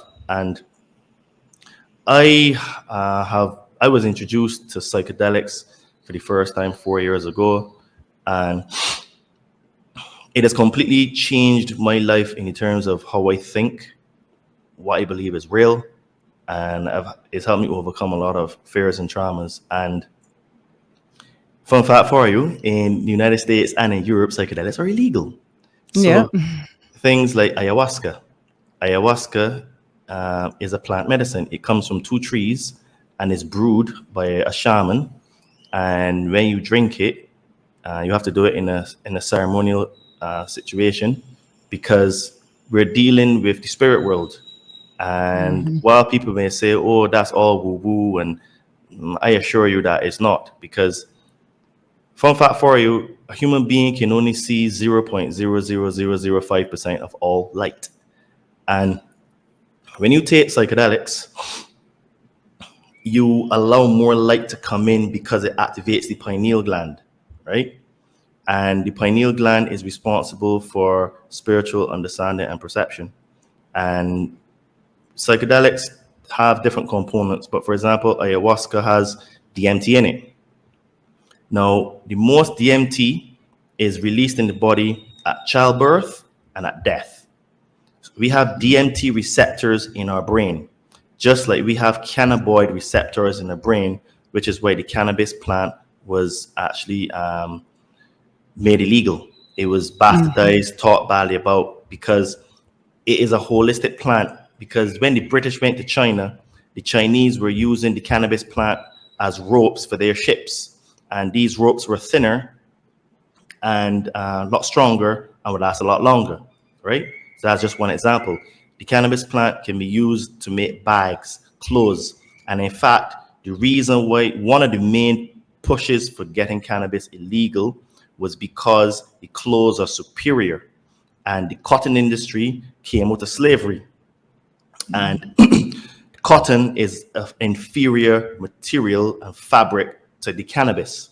So, but because they were so heavily involved in the manufacturing and the making of cotton and processing and clothes, they lobbied the United States government to get cannabis to be illegal, because you can make bags, shoes.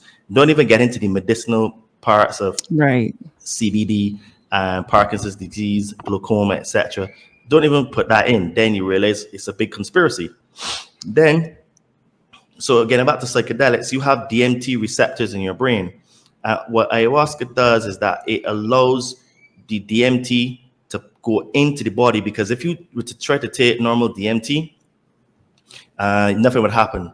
So this is why there are 2 plants. One is an inhibitor to stop the stomach from absorbing the DMT and allow the DMT to pass through the lining of your stomach and into your bloodstream. And then obviously it would go to activate the pineal gland. And psychedelics are plants. Think about it. All pharmaceuticals come from plants. So why are we going to use a synthetic version instead of just using the plants directly?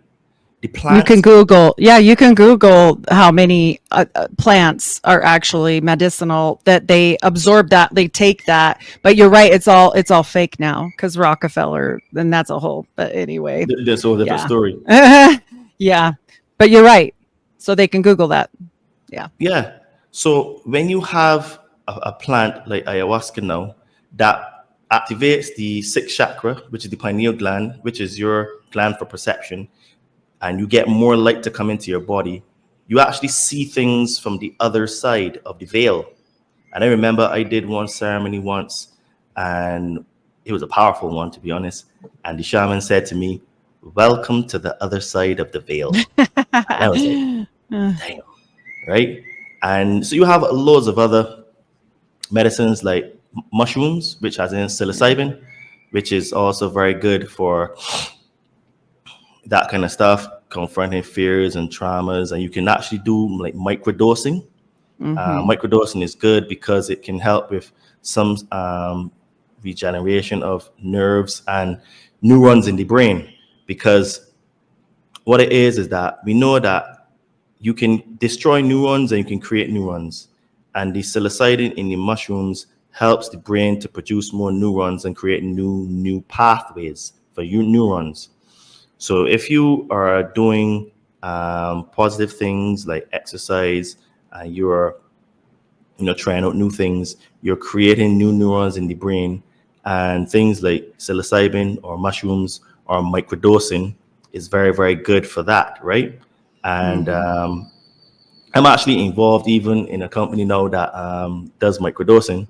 And what I would say is that it gives a lot of great benefits because microdosing now, you can have very small doses, but what it does now is that it helps create these neurons and you get like this burst of energy. So like if you want to like go into the gym, it helps with concentration. It gives more focus because a lot of us tend to just be on our phones and just scrolling. You become aware when you microdose, hold on a minute, this is actually what I'm doing, because the people that are significant scrollers, they don't realize it. But when you start to microdose, you start to realize, hold on a minute, well, I can actually do something more positive in my life, right? And it helps you to create new patterns. And one of the things about it all is that to help increase your consciousness, you have to start with the body. And the body is the temple, which is where the spirit comes to reside, which is why Christ always say that the body is the temple. So if you get yourself into shape, you eat better, right? Then you allow more positive energy to exist in your body. Then what you do now is that you create new habits and patterns and routines. And if you do things like microdosing of mushrooms, it means then now you can get more focus and you start to see things from the other angle. You can actually self-analyze better. It's best to do it like on an empty stomach when you get up in the morning, a microdose, and then give a little time. Then you can have your breakfast and all that kind of stuff. Right. And it just gives you this little bit more focus, just this little bit more energy, this little bit more oomph. And at the same time, it's working on the cerebral, you know what I mean? The cerebral. Right. All the neurons, the neural pathways, all the little things creating new stuff. So, and then it gives, because you'd be just there and you would just like have like this idea or thought and you realize this thing. So it's not like sudden, Right. you know what I mean? But you'd be working away and then it'd be like, that's interesting. Okay. You know what I mean? So it's all these little thoughts because it comes in, because by doing it every other day, it means then you have breaks in between. And then it means then that, you could have like focus. And then if you want to have like a hero's dose, I would say do that like on a weekend, you know what I mean? Right. Doing an empty stomach. I find it's really good early in the morning. So like just before it's going to be dawn, so that as you're going through the dawn process where the sun is rising and then you're hearing the birds, you know what I mean? All that kind of stuff. And the light is going to look that much crisper. And you may cry, you know what I mean? Because what it is that you're confronting the thing that's been bothering you all of your life, right? So this is the part where I say it can be scary, because human beings are designed to run away from the bad things. But it's only from confronting the bad things that you get the power, right? Because the point of negative energy is to stand on top of it. And when you stand on top of it, it rises you up. So if every challenge every negative situation that you stand on top of it, it rises you up in the air, right? So Yeah. this is why you shouldn't run away from these things. And all of these medicines, because they are medicines, they were Yes. given to us by the creator of the universe to help Mhm. us through our journey to come back to source, to who and what we were. So we came here, we're supposed to play, experience these things, we've forgotten. So we have things like psychedelics, and then you realize, okay, I have this repeat pattern because of fear. I didn't invest this money when this opportunity came because of fear. And then you keep realizing that that particular thing keeps coming up. And this is what the psychedelics do. Because there are many Right. psychedelics, like Bufo alvarius. Bufo alvarius comes from the frog. It's an animal medicine. And basically what they do is that the Bufo alvarius frog, they take the venom off its back and they dry it. And then you actually smoke it. So you smoke it in a pipe. So it looks like you're smoking crack, but it is not crack. And it works immediately, like within 10 seconds, you're flying. Oh, wow. But it is the strongest psychedelic that we have, but is the most loving psychedelic, where you just feel this, because it works with the fourth chakra. So it's a lot more about feeling, right? While ayahuasca and mushrooms are more visionary. You can get visions with the bufo, but the bufo is more about feeling. You know what I mean? Feeling this connection into the universe. You're realizing that, you know what, God is me and I am God and God is in me, and like, why am I pushing myself away, and all these kind of things. You realize there's a real connection to the universe. Then there are other things like peyote, which are a little bit, what shall I say? It's not as powerful as the bufo or the ayahuasca, but it's more where you have like waves. It comes in waves, and you see things, feel things, then it disappears. So that's why when you do it in the ceremony, it's very interactive with singing, people playing guitar, people speaking, people throwing things in the fire. You know what I mean? And then obviously you have ayahuasca, which you drink, which now is very visionary, right? So what I would say is that there's medicine for all of us, and it's a Yes. matter of finding which medicine works for you. I've tried all four of those. They've really changed me as a person. And mushrooms is very interesting because it's a completely different sort of like, it's like because you're having like an awake experience where like with bufo and ayahuasca, your eyes tend to be closed and you're lying down. With this one, you're sitting and standing and you're having this full immersion, right? And you're like, wow, that bird is so beautiful. You know what I mean? Yeah, the colors, the sounds. This is why having the right ambience is so important. And then you start to come and see the patterns. You may see flashbacks in the past, and you're like, yeah, this is something that I do to myself. You know, I talk negatively to myself. This is why I feel that I'm a failure. This is why I eat junk food, because I don't feel I can lose weight. And it's like you have these sort of like introspections of yourself. And this is something that we don't do a lot, because if you think about it, after you leave school, this is our lives. You run for the bus, you run for the train, or you drive to get to work. You're always in a hurry. You get to work, you do your work, you can come back home. If again, you're commuting, so you're either in the bus or the train or you're driving. There's no self-reflection. You're just doing stuff like a robot. You come in. If you have a family, you make dinner. Then if you have a partner, you have to spend time with them. There's actually no time for self-reflection, right? So you don't actually even get to sit down and spend 15 minutes just in a dark room and like go inside of yourself. Maybe that's what changed me when I had that whole thing happen, is I was doing that. I made sure every single day I took time for myself to read and journal. And a lot of times I would do it outside. I live in Utah. I'm surrounded by the mountains, just with my coffee and nobody else bothering me except the dog. He likes to be with me. But other than that, just that. And I think it's so important what you're saying. I think that's huge for people. You know, they don't do it. It's not in America. Definitely not in America. And this is the reason why psychedelics and cannabis are illegal. Well, I mean, Yeah. cannabis is legal in some states, but only because the government can pimp Not you. Utah, because they want to keep people religiously slaved forever. Okay. Well, because the government can get the tax from it, right? So they're not doing it because they love you. They're doing it because of the love of money, right? Yep. But Utah, they keep you really down. They allow nothing. In fact, we only had 3% beer until 2 years ago. Like Damn. they allow nothing. damn.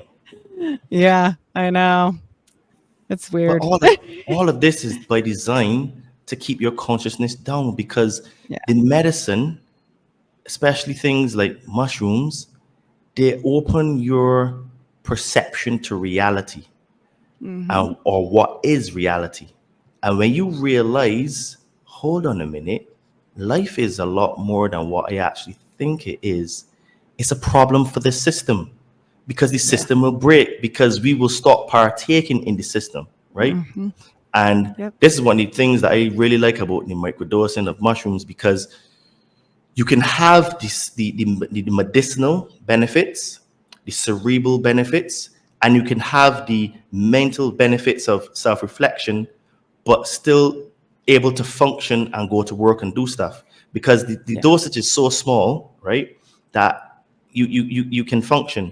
On some rare occasions, that might even be too strong for someone, but you would have a half dose, right? So that way, super freaking light. You function, you do everything, and you may just have these waves of you know what? I keep doing that particular thing, or you know what? I keep eating, burgers and fries every single day, and this is why I'm fat. You have these type of moments, right? Which you wouldn't get because you're just slaving away at your computer or doing work, and there's no time to think and self-reflect, right? And I think it's important that you're offering like a safe place to get it from, because so much of the time things are laced with things and weird stuff in America because it is illegal. So then people are making weird stuff and calling it mushrooms, and really it's probably not. And who knows what it is? It's not natural. Then you're missing the whole benefit. Like you're back to who knows what. So I think it's great that you are involved in something where I know you're really into health and like well-being and all that. So I'm sure that you've researched that out. So. Oh yeah. Well, for me personally, this is what I take. I don't know if you can see it here. Oh yeah. Okay. But these are capsules, because where I am, you can, right? And it has some other ingredients in it. It has B3, B3 vitamin. It has lion's mane, and so the capsules having 150 milligrams. So this is super light, right?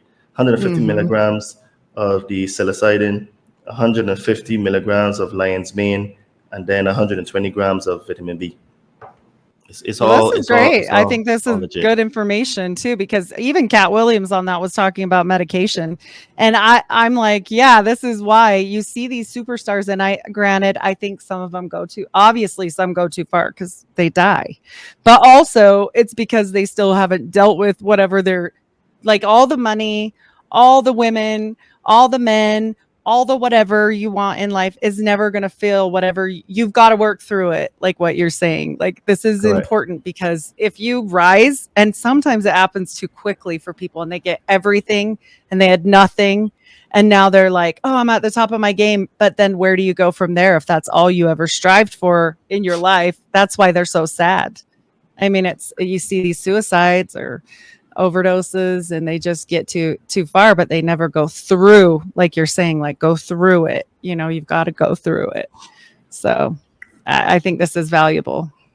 Yes, because the thing is that the system is designed to keep you distracted. So they keep you at work for the most productive hours of the day. Then when you leave work, it is a mad rush to eat, spend time with family, cook, clean, do laundry, maybe meet with friends, go to sleep, then you do it again. There's literally zero time to actually work on yourself. So A lot of people will say, oh, well, I'm working on myself. But what does that actually mean? For most people, that just means making more money. But like you said, you make more money, but what more? Okay, there's an actual study that shows that after $75,000, your happiness does not increase over that amount, right? So think about it. Okay, yes, making money is important, absolutely, but after you get 75,000, the data shows that you don't become happier, right? In fact, your happiness levels go down, because if you go from zero to multimillionaire, these are the challenges you're going to have. One, Right. are people only my friends because of my money, what I can do, or me? Secondly, do people only want to be around me or with me because they want money from me, right? So then now you have to actually think, okay, yes, getting a lot of money is great for doing things, but what it is now is that it comes with different problems. And if you've not sorted out your internal, right, it means then that suppose, okay, you were a very fat and ugly guy and you're not getting loads of money, now you can get loads of girls. Okay, that's great. I mean, look, I don't have a problem with a man having loads of women, because men and women are not the same, and men like variety in women. That this is a biological innate fact. And I'm going to say something here that is very controversial, but it's something that needs to be said because a lot of men are afraid to tell women the truth. Hey man, 95% of men will always want to have another woman. That does not mean that he does not love his partner, wife, spouse, girlfriend. Men and women are not the same. Men just want diversity. And a one woman can't give him diversity. The problem is that men are not honest about it, and men tell women lies that they're the only and sneak around behind their backs. And from talking to many women, most women are more upset about the lying than the act of having sex with another woman. Most women. So men now don't tell women the truth, which is the problem. So if men were to tell women the truth, it would change the dynamic, where it's not that she would accept, but she would understand, well, men and women are not the same. This is what men want to do. And then granted, he has to have a responsibility to make sure he keeps the house safe, he takes care of the family, and he does his duty, right? This is the problem. So what it is now is that all of these dynamics are what help divide us, because men need to take accountability, because now a lot of men are not really masculine, right? Like you rightly said. And masculine men will be upfront and honest. It's not, a lot of women say, okay, I can't accept it. Okay, fine. But you must tell them the truth. All of that comes from when you realize who you are and what you are. And for men now, when you realize actually this is just something that's inside of us, but you just be honest about it, right? And that And you can choose. You can choose what you do with it. Like maybe that is true for not just maybe men, maybe some women are like that. But you have to be truthful, and it's all about what you do with it. Like, okay, I know that's a definite thing. Like my husband probably looks at other girls or thinks somebody's pretty. I don't care about that. But like if he acted on it, then I would care about that. Whereas he knows, like, there's the same deal. Like, he doesn't want me with anybody else. So he's going to ride the line because he doesn't want to do that either. I'm like, well, if you're going to do that, that's part of life. Too bad, and then that changes things for him. He's like, wait, I don't want to do that. So it's all about what you choose, right? It's like what your choices are, not what your mental, like it could be innate in all of us. Like maybe everyone, maybe we all feel that way. The thing is, right, is that what you do is that you give people choice, and it's better to have choice than to actually be telling lies and going around behind people's backs and stuff, right? You can't do that. And yeah. That is where the real power comes in choice, because everything is choice, right? Yes. And you can't have the ability to choose if you don't work on yourself and figure out yourself. This is why Christ said, know thyself. But a lot of us, we actually don't know ourselves. And it's only through going through extremely difficult challenges that you know yourself, right?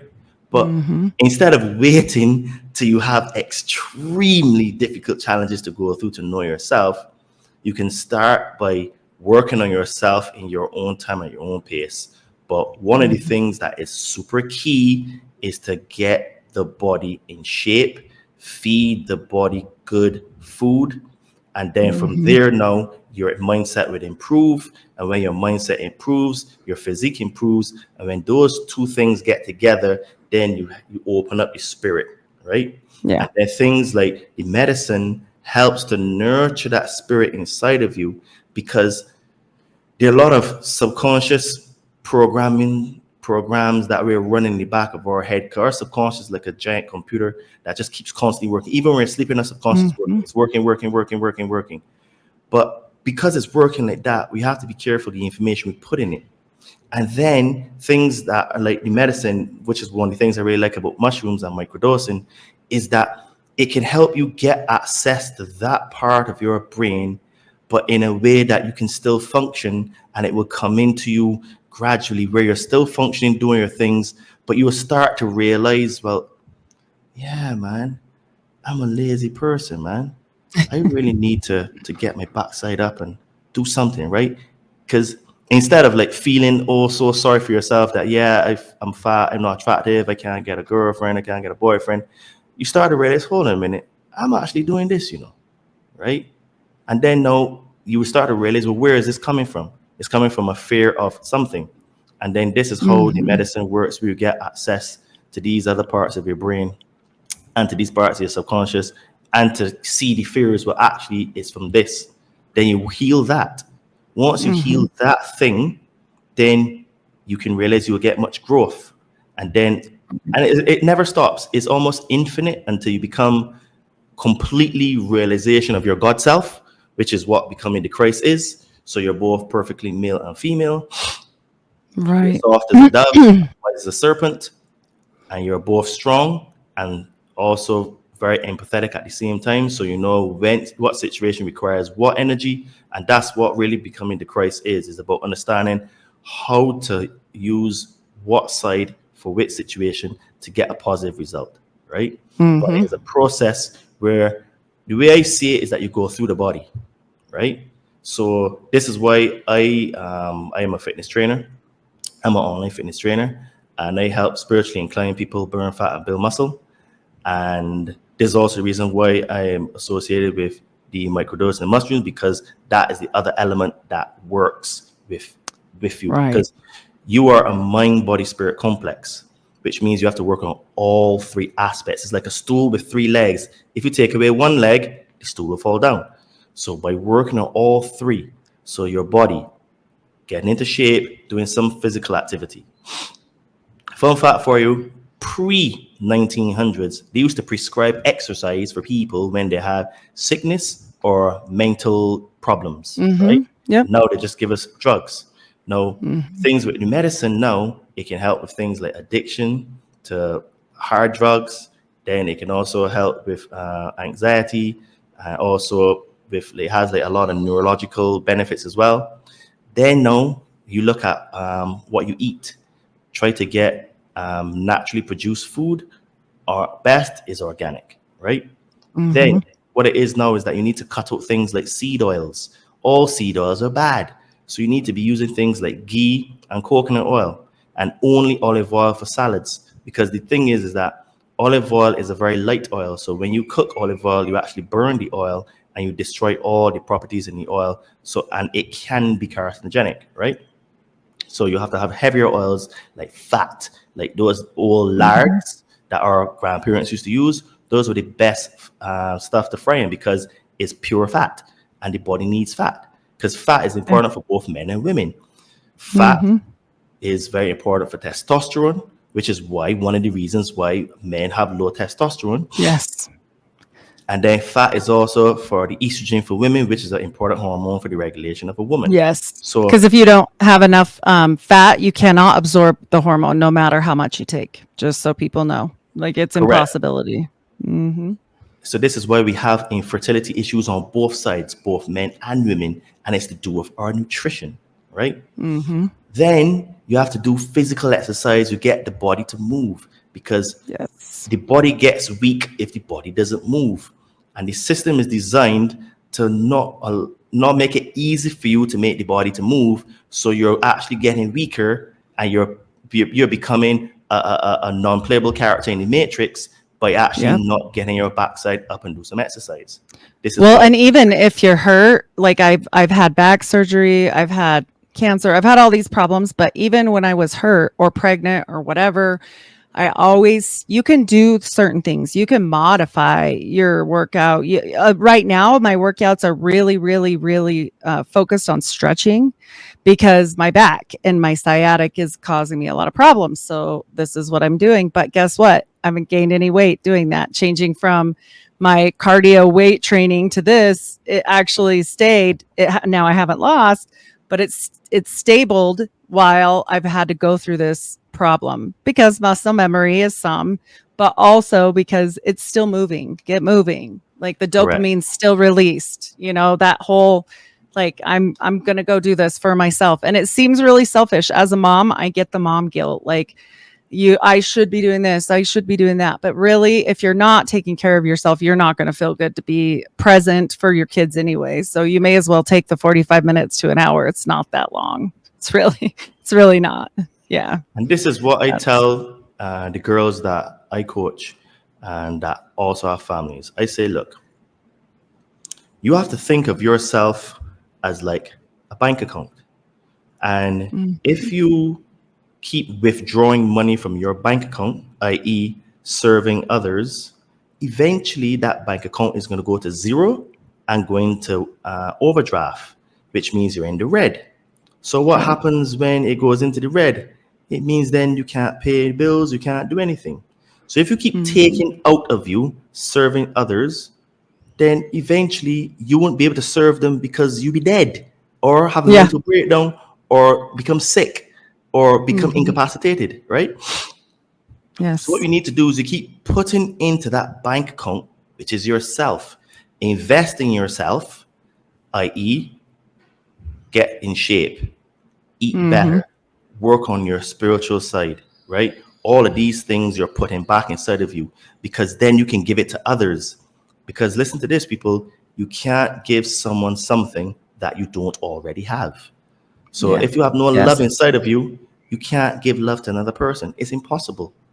It's just like, if I have 50 pounds in my pocket, I can't give you 50 pounds if I don't have it. So you have to have the 50 pounds already in your pocket in order to give it to another person. It's the same logic. You have to put into you, fill yourself with these things so that you can make the withdrawals and give it to others. So this is why getting out the matrix, fighting back is an individual thing, which means you work on getting into shape, because you go through the body in order to achieve the things that you want. And then also you create certain habits, mindsets. You realize other things about yourself. You start to realize you can overcome challenges. So you start to realize so many different things about yourself, which is why I always encourage people to research psychedelics, because they have a very, very important role to play in our human development and ascension and lifting up our consciousness, because everything that we've been taught is been a lie. We are greater than we think we are, and the power of the universe is inside of us. And you don't realize these things until you're put in a position of pressure. But you can wait for the pressure to come, or you can choose to confront it now, get ahead of the curb and work on it. So when the pressure does come, you're more prepared to handle it, where you're not worrying about this when that is going on. You're like, okay, I can probably handle this way. I can make certain changes here, but you would be feeling a lot more prepared. So this is why I'm a coach. and I help spiritually inclined people burn fat and build muscle.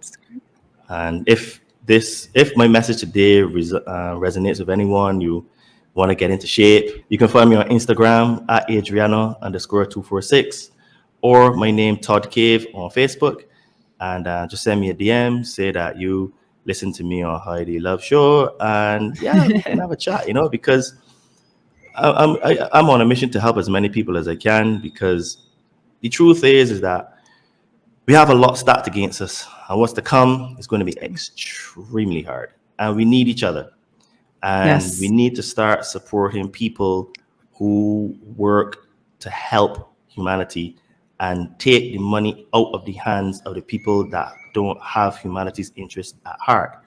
So people like me, you can feel good to support, because I'm on the line helping to fight this info war as well, and then you can do your own bit in supporting people like me, Heidi, other people, other creators that are sending the same message, because we are all we got. No one's coming to save us, and we have to unite, because there's too much division, and the division was done on purpose, because a divided people are easier to control and to conquer. This is why they put the three religions, as I call them, the religion of money, the religion of government, and organized religion. For me, those are the three main religions that create the entire matrix. All the other pieces of the matrix are built on top of these three religions. This is why the super religious people are like zealots. You will never be able to get through to them. They're in a cult. The people that only work for people that only worship the dollar bill and will do anything for money, like anything, they've sold their souls. They can't be helped. They're zealots as well. Like these girls that were OnlyFans that, just selling their body, right? Then you got the super, the people that into government that believe that the government is their friend and is there to save them. Basically, you have a savior complex, which comes from religion, right? Whether you're a religious person or not, you have a religion because you're going out there and you're voting and you're lobbying, they're canvassing, thinking that this president or that prime minister is going to save you. He ain't going to save you. All it is that these people are in it for selfish reasons.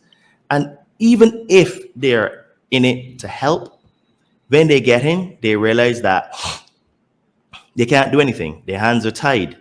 And when you try to actually do something, then they assassinate you like Kennedy.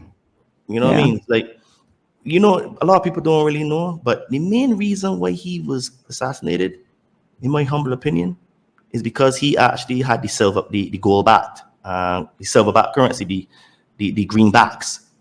Because every greenback that was issued was backed by 1 ounce of silver. And they didn't want that because they would have real money. And once you tamper with the money, they take you out. No. Yep. So, yep. I agree. And also he threatened the CIA as well. So that was another story. Yeah. I think. Well, and he talked about fighting principalities too. I think that got him in trouble. Yep. Right. It was all of it. He was not following the agenda, and that will get you in trouble for sure. Absolutely. Well, I think that everything you've said has been really great, and we've gone down a lot more than what I think they got from Kat. I think that was skimming the top of the surface, and there's so much more. I mean, you could probably go for hours and hours on this stuff because there's a lot, and people really have to study. And even if you don't believe this and you think, okay, I don't believe in that, whatever, you still need to have enough knowledge to know what the heck is going on. That's my opinion on everything. Because you don't know what you don't know until you try to learn it. You need to understand what they think. I study the occult for the same reason, because if you don't know, you're never going to know what's coming at you. And I like to know what's coming at me. True. I don't want to be just in a corner waiting to be saved. I want to know what's up. So these things are important. And I mean, read books, right? Yeah. And for those that want to see the sources of information, if you check my highlights on my Instagram or my Facebook page, you will see that on the highlights, there's a section called Books to Read. And I've featured about 43 books like that. So it will keep me quite busy for quite a long time. And, no excuses there. Yeah, no excuses. So everything that I've shared today is information I've pulled out of all of those books and put together. Because the problem is that knowledge isn't granted. Knowledge isn't learned. Knowledge is granted. Because you can read stuff. Because I've given the Emerald Tablets of Thoth to people to read, and they came back and said, I don't understand anything. Mm-hmm. And I'm like, how do you don't understand anything? But then I realized knowledge isn't learned. Knowledge is granted, right? Mm-hmm. Knowledge is given.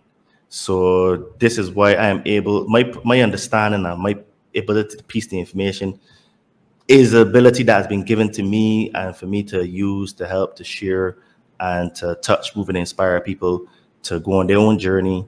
And I'm just one person out there amongst many, many others that's trying to help. And that's why I say that we need to support the people that are actually trying to help, the people out there putting their face, their name, their reputation, because there are some zealots that come after me and tell me, I've gone down the wrong path. I'm into devil worship and stuff just because I talk about psychedelics, but they've never done a psychedelic in their life and they don't have any experience and know anything. So I just say, you know what, Father, forgive them for they don't know what they do, you know? So right. That's how I keep it, you know? Well, thank you so much. And I appreciate everything that you've said, and have a beautiful rest of your day. And thank you for enlightening us literally so that we can learn too. So hopefully this gets through to people. My pleasure. We should do it another time because I'm down. Yeah, we've only scratched the surface, you know? Right. Absolutely. No, we've got lots more to share. And I mean, 43 books cannot be done in an hour and something or 2 hours, whatever we're at, but it's not going to happen. We got to go again. So we'll definitely do that. And then we'll be seeing you next time. Absolutely. Thank you so much. Cheers.